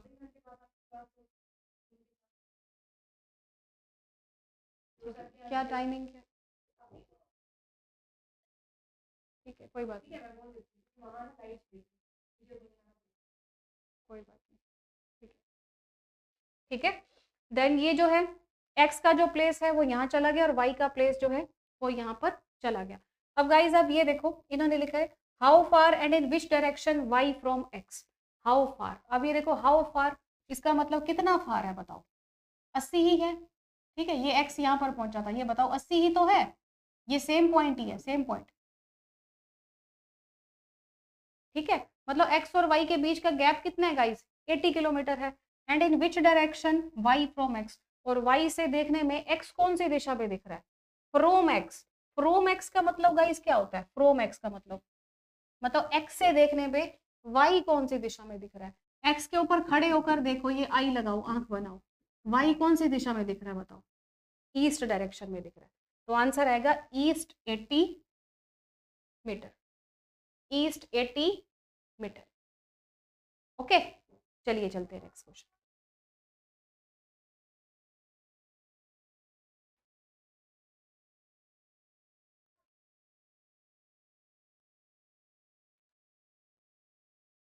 नेक्स्ट क्वेश्चन है, ये देखो P का मीन्स है मल्टीप्लाई, A का मीन्स प्लस, W का मीन्स डिवीजन, Y का मीन्स माइनस है, ओके। अब इसको किस तरीके से करना है, देखिए जहाँ पे मैं आपको लिख के दे देती हूँ, ये देखो पहले 13 है, फिर 3 है, फिर 11 है, फिर 26 है, फिर 6 है, फिर 13 है, फिर 19 है, ओके। इसके बीच में गाइज जितने भी अल्फाबेट्स हैं उनको एक प्लेस वैल्यू गाइज आप दे सकते हैं, कैसे, देखो जैसा कि P लिखा है देन P के प्लेस पे मल्टीप्लाई लिख दो, A लिखा है A के प्लेस पे प्लस लिख दो, ठीक है। उसके बाद Y लिखा है Y के प्लेस पे माइनस कर दो, ठीक है। उसके बाद फिर से P लिखा है मल्टीप्लाई कर दो, फिर से W लिखा है डिवीजन कर दो, फिर से A लिखा है प्लस कर दो, जो जो साइन जो डिनोट करते हैं वो गाइस मैंने सारे लिख दिए, ओके। अब देखो 13 तिया गाइस कितना होगा, 39, 39 जमा 11 माइनस, इसको कैसे हल करोगे, देखो इसको ऐसे हल करना है, 26 गुना 6/13 करोगे, जमा में 19, कुछ इस तरीके से, समझ पा रहे हो, ओके। अब आपको देखो ये 13 दूनी 26 कट गया, इसका मतलब 39 और 11 को ऐड कर लो, 9 और 1 10, 3 4 और 1 5, 6 दूनी 12, ठीक है, जमा में हो गया गाइस 19, कुछ इस तरीके से, ठीक है, ये आ गया हमारे यहाँ पर 50 माइनस, अब ये देखो 19 में से 12 गया, प्लस का 7 आएगा, देन आपका जो फिक्स आंसर आएगा गाइज वो क्या आएगा 57। देन ऑप्शन नंबर जो सी है वो मेरा परफेक्टली फॉलो हो रहा है। ओके, आई होप आप सबको बहुत अच्छे से समझ में आ रहा होगा। इसमें गाइज हमने किया क्या है मैं आपको बताती हूँ, इसमें हमने यूज किया है बोर्ड मास मेथड। बोर्ड मास मतलब जहां पर सबसे पहले डिवीजन, फिर मल्टीप्लिकेशन, फिर एडिशन और फिर सब्सट्रैक्शन का गाइज आपको यूज करना होगा। ओके, चलिए एक ऐसा और क्वेश्चन देखते हैं एग्जाम्पल के लिए। ये लीजिए, फिर से एक नया क्वेश्चन हमारे सामने आया है। ओके, अब आप देखिए कैसे करना है। देखो 11 है, 7 है, 21 है, 2 है, 3 है, 4 है। ओके, कुछ इस तरीके से। अब इसके बीच के जो साइन है गाइस वो मैं लिख लेती हूँ। सबसे पहले मल्टीप्लिकेशन, मल्टीप्लिकेशन का मतलब है माइनस, प्लस का मतलब क्या है डिवीजन है, मल्टीप्लाई का मतलब फिर से माइनस है, डिवीजन का मीन्स है गाइस प्लस, डिवीजन का मीन्स है प्लस, और माइनस का मीनिंग है गाइस मल्टीप्लाई। ठीक है, अब इसमें ना एक छोटी सी जो है वो मिस्टेक है, आप इसको सही कर लीजिए, मैं पहले से बता रही हूँ। यहाँ पर गाइस 2 नहीं है, ये जो 2 है ना, ये यहाँ पर 2, इसको 3 कर लो आप। ओके, इसके स्टेटमेंट में थोड़ी सी गड़बड़ है, वो बता रही हूँ। ठीक है, 21 के बाद गुना है तो गुना के प्लेस पे क्या आएगा माइनस, और उसके बाद गाइस आप कर लीजिए 3, और 3 के प्लेस के बाद गाइस क्या है हमारा डिवीजन, डिवीजन के प्लेस पे आप कर लीजिए प्लस, कुछ इस तरीके से। ठीक है, ये माइनस का साइन है। अब आप ये देखो क्या किया हमने, 11 माइनस 7/21। ओके, अब जैसा कि ये माइनस और प्लस वाले 3 आपस में कट गए, -3 +3 आपस में कैंसिल हो गए। अब यहाँ पर क्या लिखा है प्लस का 12। ठीक है, अब ये कैंसिल हो गया, यहाँ पर कितना आएगा 7 या 21 मतलब 1/3 आ गया, जमा में 12। ठीक है, 12 और 11 को ऐड करोगे कितना आएगा 2 और 1 3, ये आ गया 23 माइनस 1/3। ठीक है, ये आ गया 3, इसको कर लो आप, 3 3 9, 3 दूनी 6, 1, इसका मतलब आपका आंसर जो आ गया वो आ गया 68/3। ऑप्शन नंबर फर्स्ट जो है वो सेटिस्फाई हो रहा है। मतलब आपको करना क्या है, यहाँ पे थोड़ा सा जो है वो थोड़ा सा एरर को ठीक करना है। यहाँ पर गाइज आपको क्या लिखना है 3 लिखना है। ठीक है, नोट कर लो। लीजिए, अब फिर से एक नया क्वेश्चन आया है, थोड़ी सी और प्रैक्टिस हो जाएगी अच्छे से आपकी। देखिए 18 लिखा है, 14 है, 6 है, 16 है, 4 है। सबसे पहले सी लिखा है, देन सी का मीनिंग क्या है गाइस मल्टीप्लिकेशन, उसके बाद ए है, ए का मीन्स क्या है गाइस एडिशन, बी का मीन्स क्या है सब्सट्रैक्शन, और डी का मीन्स क्या है डिवीजन, कुछ इस तरीके से। ठीक है, अब क्या करना है हमें, ये देखो 18 और 14 की हमें करनी है मल्टीप्लाई, 18 और 14 की मल्टीप्लाई करेंगे, 8 चौक 32, 2 हासिल 3, 4 और 3 7, 8 और 1 को जमा किया, ये देखो 7 और 8 15, ये हो गया 252। ठीक है, 252 गाइज आपके यहाँ आ गया, प्लस में आया 6 माइनस, अब 16 बटे अगर 4 करोगे तो यहाँ पर कितना आएगा 4 आएगा, -4 हो गया, इसको आप ऐड कर दो, 252 प्लस 6 258, और यहाँ पर कर दो माइनस का 4, 254 जो है गाइज वो आपका फाइनल आंसर हो गया। बस ये रिमेंबर रखना, आपको क्या यूज करना है बोर्ड मास मेथड। ठीक है, ये यूज करना है, सिंपली सा क्वेश्चन है, कोई ज्यादा मुश्किल नहीं। नेक्स्ट, ये देखो, ये मिसिंग नंबर जैसा ही क्वेश्चन है सेम। देखो इसमें क्या करना है आपको, इसको एक बार ये देख लो, ये सारे के सारे नंबर जो हैं वो यहाँ पर रिपीट हो रहे हैं। ये देखो कैसे लिए, ये देखो 4 7, ये देखो 7 और 4 7 4, और ये 5 और 4 5 4 लिया। ये देखो मैं आपको फिर से दिखाती हूँ, ये 6 4 लिए इन्होंने, 6 4, 5 3 लिया है, 5 3। ठीक है, उसी तरीके से 5 4 5 4, 5 2 5 2। ठीक है, ये देखो जैसे 5 4 लिया रिवर्स ऑर्डर, उसी तरीके से 4 4 लेंगे, तो पहले क्या आ जाएगा 4 4, 5 2 लिया था, 5 2 लिखा था, 5 1, देन 5 1 44 51। डी ऑप्शन जो है वो आपका फिक्स है। बस जो सीक्वेंस गाइज यहाँ यूज हो रहा है उसी को देख के आपने फोर्थ वाले में फॉलो करना है। ठीक है, चलिए चलते हैं नेक्स्ट क्वेश्चन की तरफ। ये गाइज आपका सिलोग से क्वेश्चन, सिलोग के क्वेश्चन की मैंने बहुत अच्छे से गाइज आपको ट्रिक्स करवाई हैं, तो इसको ध्यान से देख लीजिएगा। जैसा कि लिखा है कि सारी की सारी बिल्डिंग्स जो है वो ब्रिक्स हैं, मतलब सारी की सारी जो बिल्डिंग है वो क्या है, ब्रिक्स। ओके, और सारी की सारी ब्रिक्स क्या है गाइस, वॉल हैं। तो ये डायग्राम आपको बनाना आता ही होगा। अब इन्होंने क्या पूछा, ऑल बिल्डिंग्स आर वॉल, क्या सारी की सारी बिल्डिंग वॉल हैं? यस, सारी की सारी बिल्डिंग वॉल है, पूरा एरिया कवर हो रहा है। Yes, some building are wall, क्या कुछ बिल्डिंग्स वॉल हैं? यस, ये भी बिल्कुल सही है। सारी बिल्डिंग वॉल हैं तो उसमें से कुछ बिल्डिंग भी तो वॉल हैं, then some buildings are wall is also correct. तो इसका आंसर क्या दोगे, option number C, both first and second conclusion is true.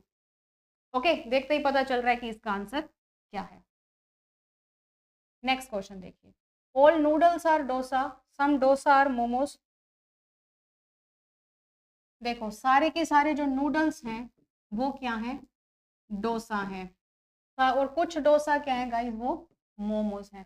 Figure आपको बनानी आती होगी, सम नूडल्स आर डोसा, क्या कुछ नूडल्स डोसा है? हाँ बिल्कुल है। Then all noodles are momos, नहीं, ऑल नूडल्स आर मोमोज जो है वो बिल्कुल ही इनकरेक्ट है। Then only first conclusion follow, जो यहाँ पर मुझे फॉलो होता दिख रहा है according to diagram.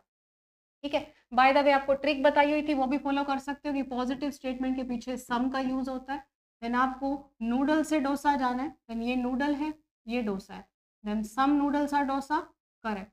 All noodles are momos, मतलब ऑल नूडल से मोमोज पे जाना है, देन सम से सम नहीं कट सकता, मतलब डोसा से डोसा नहीं कट सकता, इसका मतलब आपका ये वाला इनकरेक्ट होगा, आप नूडल से मोमोज पे नहीं आ सकते। ओके, चलिए चलते हैं नेक्स्ट पे।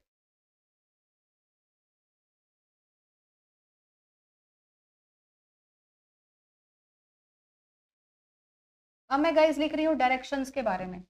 ये देखिए, ये आपका नॉर्थ है, ये आपका साउथ है, ईस्ट है, वेस्ट है। नॉर्थ और ईस्ट के बीच में नॉर्थ ईस्ट आता है, साउथ और ईस्ट के बीच में साउथ ईस्ट आता है, नॉर्थ और वेस्ट के बीच में नॉर्थ वेस्ट आता है, साउथ और वेस्ट के बीच में गाइस साउथ वेस्ट आता है। ओके, ये देखो, साउथ ईस्ट को ईस्ट कहा जाता है, अगर साउथ ईस्ट को गाइस ईस्ट कहा जाता है, इसका मतलब आपकी घड़ी कैसे चलती है, ऐसे चलती है 12 3 6 9, लेकिन ये कैसे चल रही है, उल्टी चल रही है, मतलब इसको कहा जाएगा एंटी क्लॉकवाइज। अब ये कितना एंटी क्लॉकवाइज है, 45 डिग्री। यहाँ से यहाँ तक कितना होता है 90, इसका आधा कितना होगा 45। अगर साउथ ईस्ट को ईस्ट कहा जाए, साउथ ईस्ट को ईस्ट कह रहे हो, 45 डिग्री पीछे जा रहे हो। नॉर्थ वेस्ट को वेस्ट कह रहे हो, नॉर्थ वेस्ट को आप क्या कह रहे हो, वेस्ट, 45 डिग्री पीछे आ रहे हो। साउथ वेस्ट को साउथ कह रहे हो, साउथ वेस्ट को साउथ कह रहे हो, 45 डिग्री पीछे आ रहे हो। तो नॉर्थ को क्या कहोगे, नॉर्थ को क्या कहोगे, 45 डिग्री पीछे आओगे, नॉर्थ वेस्ट कहोगे। बस आंसर क्या आ गया, option number second, north west. Okay, clear हो गया, अच्छे से समझ में आ रहा है? ठीक है, चलिए चलते हैं next. One day at evening two friends Naresh and Suresh, guys shadow परछाई वाला क्वेश्चन है। इसका मैं आपको एक अच्छा सा सॉल्यूशन बताती हूँ, आपको क्या करना है। इन्होंने लिखा है ना, इवनिंग में दो दो फ्रेंड्स हैं, नरेश और सुरेश, एक दूसरे से बात कर रहे हैं। द शेडो ऑफ नरेश, तो गाइस जो नरेश की परछाई है वो सुरेश के एकदम बाईं ओर पड़ रही है। आपको गाइस सुरेश का फेस बताना है, कौन सी डायरेक्शन में पड़ रहा है। ठीक है, आपको क्या करना है, पहले आपने ये देखना है कि कौन सा पर्सन है, पोजीशन देखनी है लेफ्ट राइट, और एक देखनी है गाइस आपने शेडो की डायरेक्शन। ठीक है,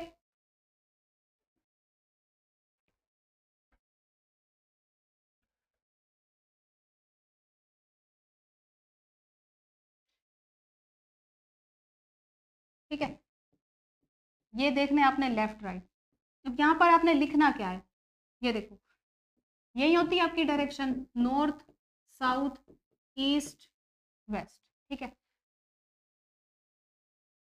लीजिए, ये राइट है, ये लेफ्ट है, ये लेफ्ट है, ये राइट है, ये राइट लेफ्ट राइट लेफ्ट, कुछ इस तरीके से। ठीक है, आपने करना क्या इस क्वेश्चन में, सबसे पहले अगर आपके सामने गाइस मॉर्निंग का क्वेश्चन होता है, तो मॉर्निंग में हमारा सन कहाँ होता है, ईस्ट में, तो शेडो उसके अपोजिट बनती है, शेडो कहाँ बनेगी, वेस्ट में।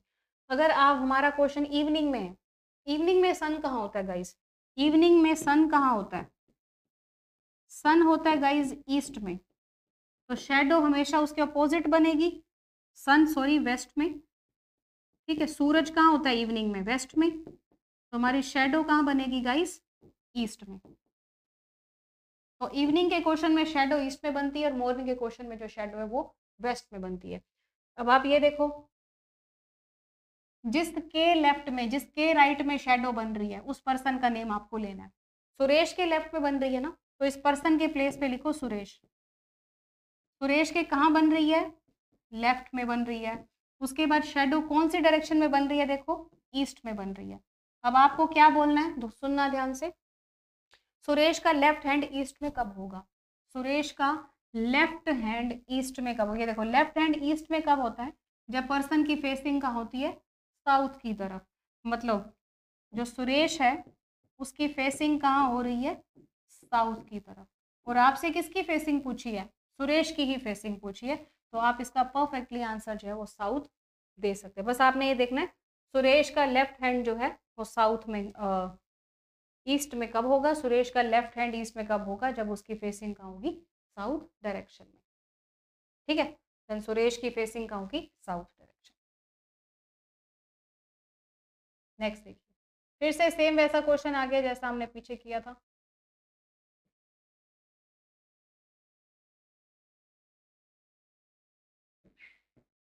नॉर्थ, साउथ, ईस्ट, वेस्ट, ये लीजिए, ये नॉर्थ ईस्ट हो गया, ये साउथ ईस्ट हो गया, ये नॉर्थ वेस्ट हो गया, ये साउथ वेस्ट हो गया। फिर से वही क्वेश्चन कि नॉर्थ ईस्ट को नॉर्थ कहा जाता है, नॉर्थ ईस्ट का, नॉर्थ ईस्ट को नॉर्थ कहा जाता है, पीछे की तरफ जा रहे हैं, हमारी घड़ी ऐसे चलती है, हम ऐसे जा रहे हैं, 45 डिग्री एंटी क्लॉकवाइज जा रहे हैं। ठीक है, ईस्ट को क्या कहा जाता है गाइस, नॉर्थ ईस्ट कहा जाता है। ईस्ट को नॉर्थ ईस्ट कहा जाता है 45 डिग्री एंटी क्लॉकवाइज, तो गाइस नॉर्थ वेस्ट को क्या कहा जाएगा, नॉर्थ वेस्ट। नॉर्थ वेस्ट के लिए तो हम एंटी क्लॉकवाइज जाएंगे ना, समझ रहे हो, नॉर्थ वेस्ट के लिए फिर हम पीछे 45 डिग्री एंटी क्लॉकवाइज जाएंगे, ये तो क्लॉक होगी, ये एंटी क्लॉक होगा, तो आपका आंसर क्या आएगा, वेस्ट। जितना वहां पर चले हैं 45 डिग्री उतना ही आपको यहाँ पर चलना। ठीक है, चलिए चलते हैं नेक्स्ट।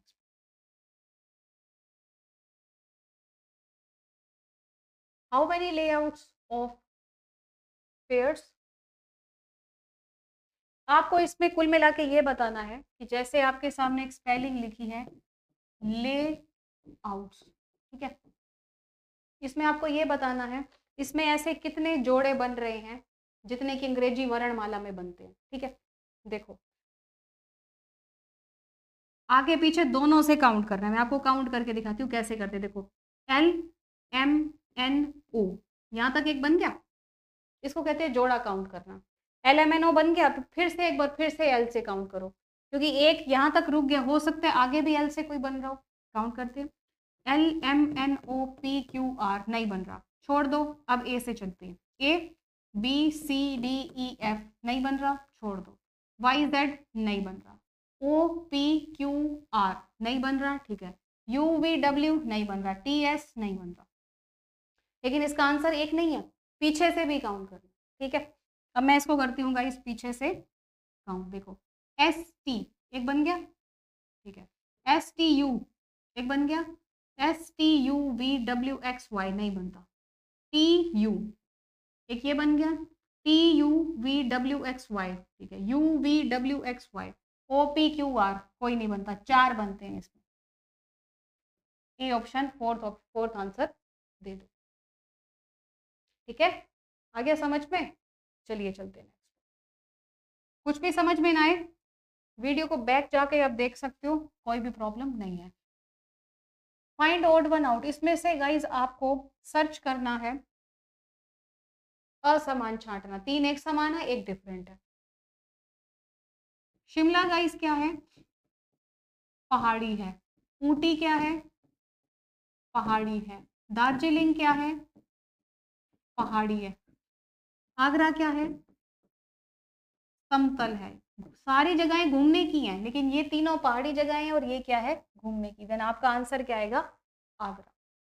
तीन एक समान हो गए और एक क्या हो गया गाइज आपका बिल्कुल ही डिफरेंट।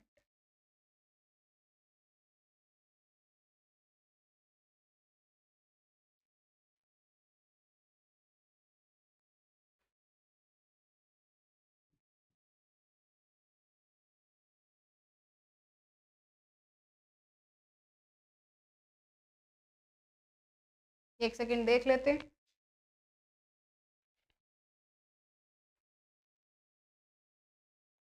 ठीक है, चलिए चलते हैं नेक्स्ट क्वेश्चन की तरफ। फिर से एक ओड वन आउट का गाइस क्वेश्चन आ गया आपके सामने। इनमें से ओड वन आउट कौन सा होगा? देखो 2 अक्टूबर गाइस क्या होता है आपका? 2 अक्टूबर होता है गाइस महात्मा गांधी का दिन, महात्मा गांधी का दिन होता है। 15 अगस्त क्या होता है आपका? आजादी का दिन होता है। 26 जनवरी क्या होता है आपका? गणतंत्र दिवस होता है, रिपब्लिक डे होता है। ठीक है, मतलब ये जो तीनों के तीनों है ना, ये राष्ट्रीय दिवस है, मतलब नेशनल डे है, राष्ट्रीय दिवस। अब देखो 14 नवंबर जो होता है बाल दिवस होता है, लेकिन ये राष्ट्रीय दिवस नहीं होता। ये तीनों क्या है गाइस? राष्ट्रीय दिवस, और ए जो है ये आपका राष्ट्रीय दिवस नहीं होता। देन ए ऑप्शन जो है आपका आंसर हो जाएगा। ओके, चलिए चलते हैं नेक्स्ट। इसमें से गाइस आपको ओड वन आउट सर्च करना है। देखो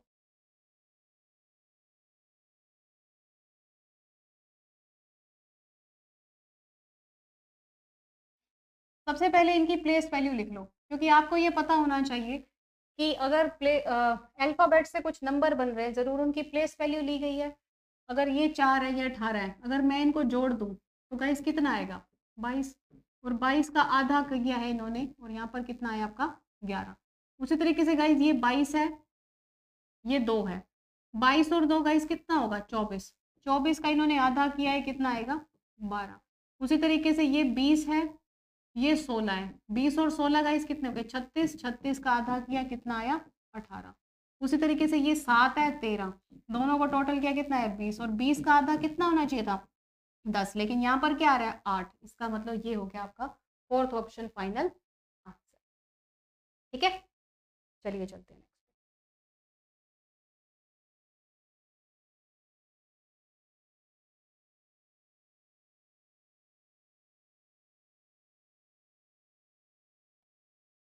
फिर से वही बात, इनकी नंबरिंग कर लेनी ज़्यादा बेस्ट है। 5, अब देख लेते हैं। 1 से 3 बने हैं, +2 करेंगे, 5 में +2 करेंगे तो 7 आएगा, और 7 प्लेस पे क्या आएगा आपका? जी। देन जी इनमें तीनों में पहले आ रहा है, सेकंड ऑप्शन गलत कर दो। उसी तरीके से ये 26 है, इससे 24 बन रहा है, तो 22 से क्या बनेगा गाइस? 22 से बनेगा 20, और 20 प्लेस पे क्या आएगा आपका? टी। देन जी के बाद टी सिर्फ थर्ड ऑप्शन में मिल रहा है, देन आप इसका आंसर थर्ड ऑप्शन दे सकते हैं। ओके, ठीक है, नोट कर लो। Next question, how many odd days fall in a leap year? एक लीप के वर्ष में गाइस कितने जो है विषम दिन होते हैं? एक लीप के वर्ष में कितने विषम दिन होते हैं?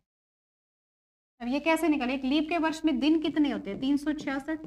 इसको करोगे जब आप 7 से भाग, देन ये देखो 7 पंजे 35, कितना आ गया? 16, 7 दूनी 14, तो नीचे जो शेषफल होता है वही हमेशा आपके ओड डेज होते हैं। तो एक लीप के वर्ष में कितने विषम दिन होते हैं? 2। आंसर दे दो फिक्स, 2।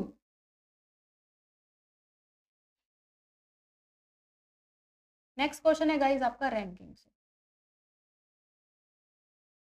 देखो in a row of boys A is 13 from the left, जो मेरा लेफ्ट है वही इनका लेफ्ट ले रही है, जो मेरा राइट है वही इनका राइट ले रही है। ए इज 13 फ्रॉम द लेफ्ट। अब आप ध्यान से देखना, अगर ये 13 प्लेस है ना लेफ्ट से, मतलब फर्स्ट पर्सन यहाँ बैठे हैं, 2 3 4 करते करते ये 13 नंबर है। ठीक है, उसी तरीके से डी जो है वो राइट से 7th बैठा है, कुछ नहीं पता ये कैसे बैठे हैं। 17, मतलब 1 2 3 4 5 करते करते ये 17 पे बैठा है। ठीक है, अब लिखा है कि अगर इस रो में ए दाईं ओर से 11वें स्थान पे हो। अब ए दाईं ओर से 11वें स्थान पे गाइस कैसे बनेगा? देखो ए दाईं ओर से, देखो एक बार सोचो, अगर ए दाईं ओर से 11वें स्थान पे, इसका मतलब ए का प्लेस यहाँ नहीं है। ये देखो ना कि डी दाईं ओर से 17वें स्थान पे, मतलब फर्स्ट पर्सन यहाँ बैठा है, 2 3 4 करते करते 11वां पर्सन तो गाइस यहाँ पर आएगा ना, दाईं ओर से 11वां पर्सन तो यहाँ पर आएगा। इसका मतलब ए का प्लेस यहाँ पर है, और ये यहाँ पर बैठा है 11वां। इसका मतलब जो ए है वो दाईं ओर से 11वां है, और बाईं ओर से क्या है? 13वां। मतलब इसको इधर से देखो राइट से तो ये 11वां दिखता है, अगर इसको लेफ्ट से देखो तो ये 13वां दिखता है। अब क्वेश्चन में क्या पूछा है? देन ये इसका प्लेस बिल्कुल ही गलत है, ये परफेक्ट फिगर है। What is position of D from the left? तो डी की बाईं ओर से कितनी पोजीशनिंग है? ठीक है, ये देखो डी की दाईं ओर से कितनी पोजीशनिंग है 17। अगर हमें इस रो में टोटल नंबर ऑफ पर्सन पता चल जाए देन हम काम कर सकते हैं। टोटल नंबर ऑफ पर्सन कितने हैं, एक पर्सन की दोनों साइड की वैल्यूज दी हैं, रैंकिंग दी है, देन हम आसानी से बता सकते हैं कि इस पंक्ति में कितने लोग हैं। ठीक है, 11 जमा 13 कितने हो गए 24। 24 में से एक घटाया कितने, मतलब इस पंक्ति में जो कुल पर्सन है वो है 23। 23 लोग बैठे हैं गाइस इस पंक्ति के बीच में। तो इन्होंने पूछा पोजीशन क्या है डी की लेफ्ट से, ठीक है, डी की राइट से। अब देखो टोटल कितने पर्सन हैं 23, डी की जो है वो राइट से दी है मुझे 17, लेफ्ट से कितनी आएगी 6। 6 नहीं है, 6 तो उसके आगे बैठे हुए पर्सन है, इसमें एक जोड़ के आंसर कितना आएगा 7। इसके ऊपर पूरी बेसिक में डिटेल में वीडियोस कर रखी है, वहां से देख लेना, बिल्कुल बेसिक से बताया है। ठीक है, कि ये कैसे आएगा, एक जमा क्यों करना है, इसके बारे में आप जान सकते हैं। ठीक है, इसका आंसर आ जाएगा 7, नोट कर लें।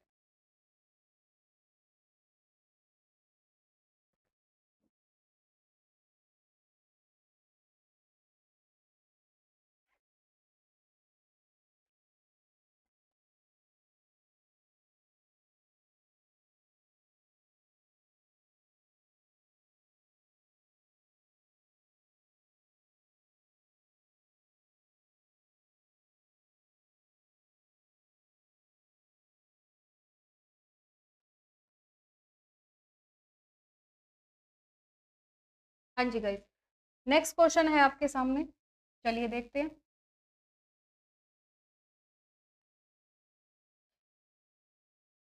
इन a row of student Sita is 12 from the left.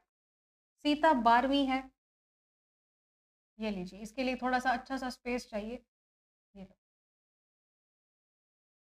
Sita is 12 from the left, Sita 12वीं है, सॉरी,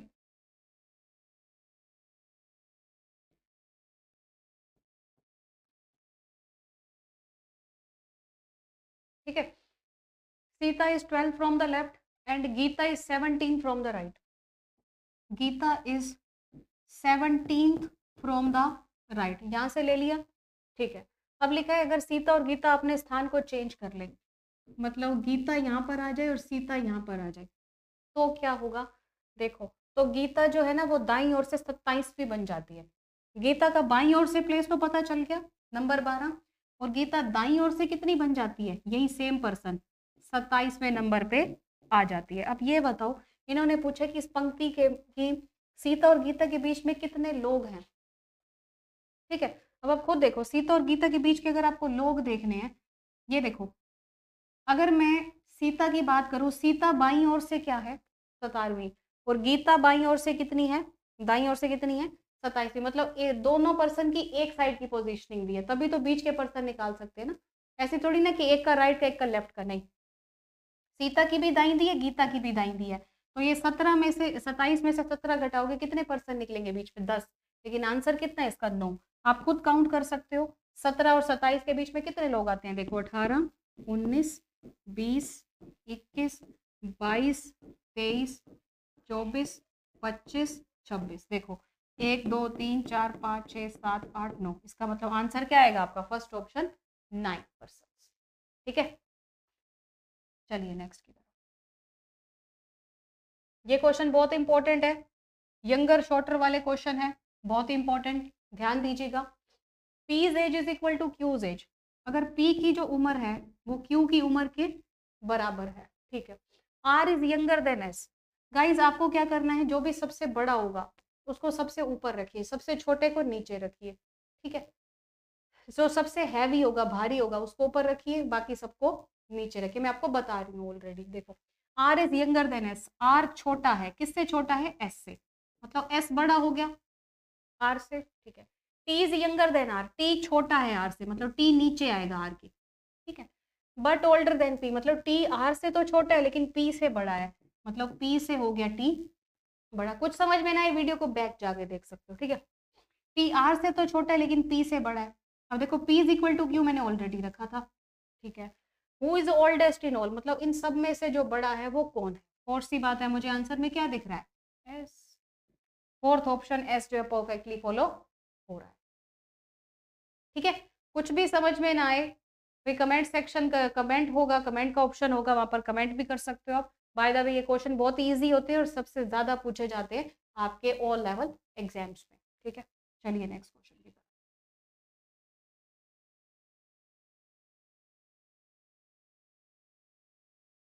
नेक्स्ट क्वेश्चन है आपके सामने, 6 persons have different Heights, A is shorter then only. अच्छा एक बात सुनो ध्यान से, इन्होंने लिखा है ए छोटा है सिर्फ डी से। ए सिर्फ डी से छोटा है मतलब क्या है, बाकी सबसे बड़ा है। ए सिर्फ डी से छोटा है, सिर्फ डी से छोटा है मतलब बाकी सबसे तो बड़ा है ना। कुछ ऐसा सीक्वेंस आपका बन जाएगा। 6 लोग दिए हैं, ए सिर्फ डी से छोटा है मतलब बाकी सबसे क्या है, बड़ा है।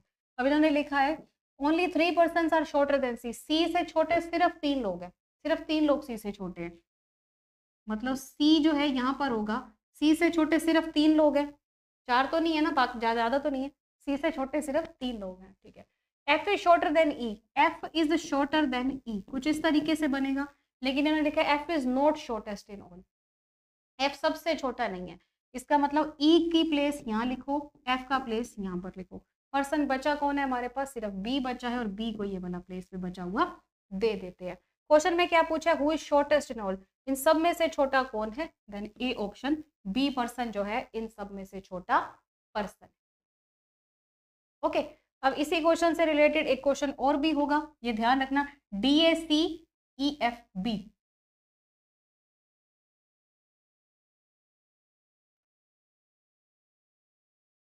ये देखिए D A C E F B, कुछ इस तरीके से।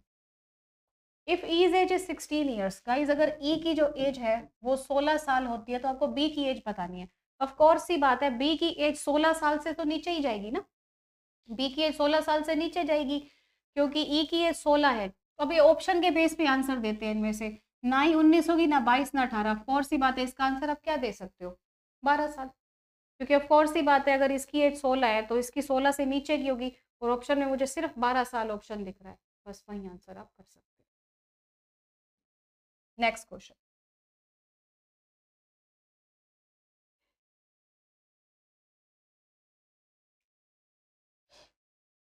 देखिए K's marks is less than only M, K marks है ना सिर्फ एम से कम है, मतलब बाकी सबसे ज्यादा है। के जो मार्क्स है वो सिर्फ एम से कम है, ठीक है, बाकी सबसे क्या है ज्यादा, 1 2 3 4। उसके बाद लिखा है J's marks is more than L and O, J के जो मार्क्स है एल और ओ से ज्यादा, ये नहीं पता एल और ओ का प्लेस कहाँ है, बट लेस देन एन, कुछ इस तरीके से। जे के मार्क्स एल और ओ से तो ज्यादा है लेकिन एन से कम है। इसका मतलब गाइज ये जो 4 प्लेस है, मैं यहाँ पर इनको पुट कर सकती हूँ, जे सॉरी ये देखो मैं दोबारा से लिख देती हूँ, K's marks is less than only M, 1 2 3 4, ठीक है। इसको मैं पुट कर लूँ, जैसा कि ये 4 प्लेस मेरे सामने थे, अब एल ओ आ जाएगा। इन्होंने लिखा है जो एल ओ के मार्क्स है वो सबसे कम नहीं है, इसका मतलब प्लेस फिक्स हो गया कि ओ को यहाँ रख देती हूँ और एल को यहाँ रख देती हूँ, जो कि मेरे सामने एक पॉसिबिलिटी शो हो रही थी, ठीक है। एम के एन जे ओ एल, क्योंकि ओ के मार्क्स सबसे कम नहीं है इसलिए मैंने ऊपर रख दिए। अब लिखा एक पर्सन हुआ सेकंड हाईएस्ट मार्क्स है 85, इसका मतलब ये के जो पर्सन है इसके सेकंड हाईएस्ट मार्क्स है, ठीक है। एक पर्सन जिसके सेकंड लीस्ट मार्क्स है, मतलब दूसरे सेकंड लास्ट कम मार्क्स है, उसके 50 नंबर है, और सी बात है मैं इसको कह सकती हूँ कि इसके गाइस 50 नंबर हैं।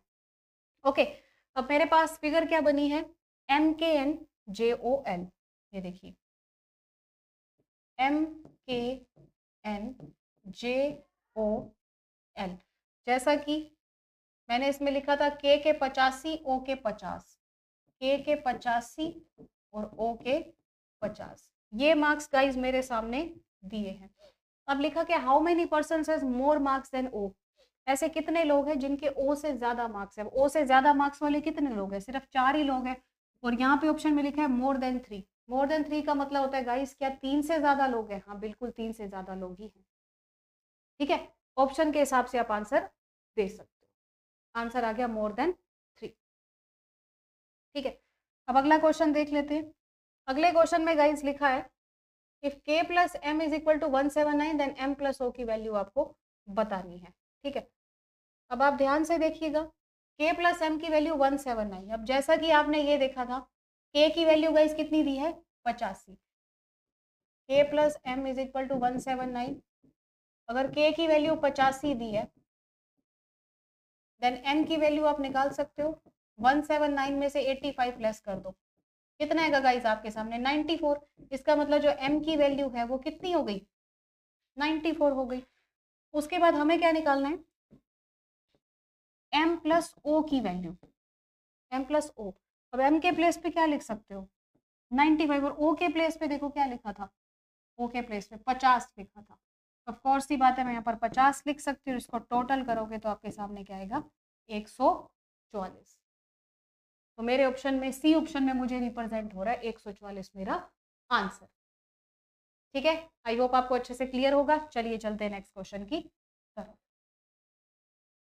अब ये क्वेश्चन गाइस कैलेंडर से दिया है, चलिए डिस्कस कर लेते हैं।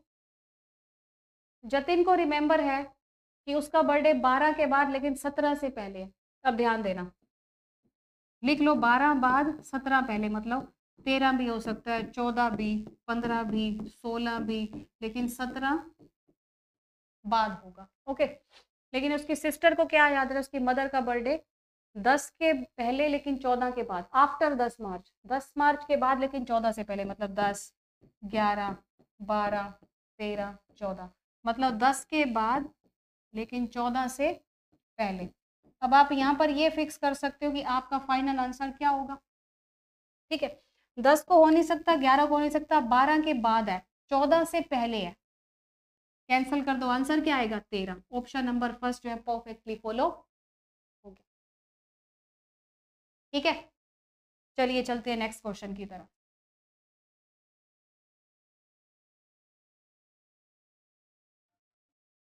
Last question. हाँ जी, if 10th day is Saturday of any month, अगर किसी भी महीने के 10वें दिन को गाइस शनिवार होगा, 10वें दिन को, 10वें दिन को शनिवार होने का क्या मतलब है, जैसे 10th डे है, 10th डे को सैटरडे है।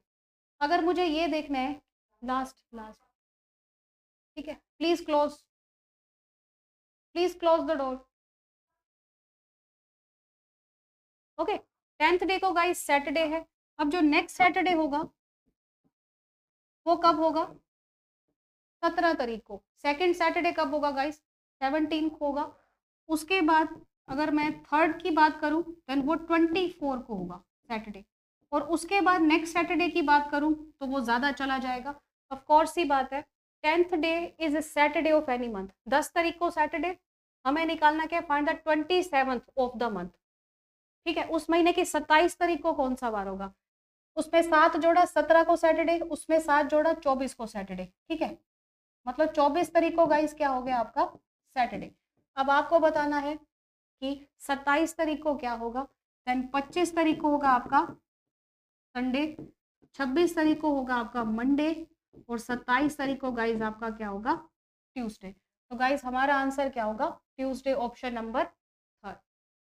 ओके, तो मतलब पहले आप ऐसे ही सारे सैटरडे निकाल लिए, और उसके बाद बस आपको इतना सा काम करना है कि उसमें 3 जोड़ना है, और 3 आंसर क्या आएगा, 27 तारीख को गाइस आपका आएगा ट्यूसडे।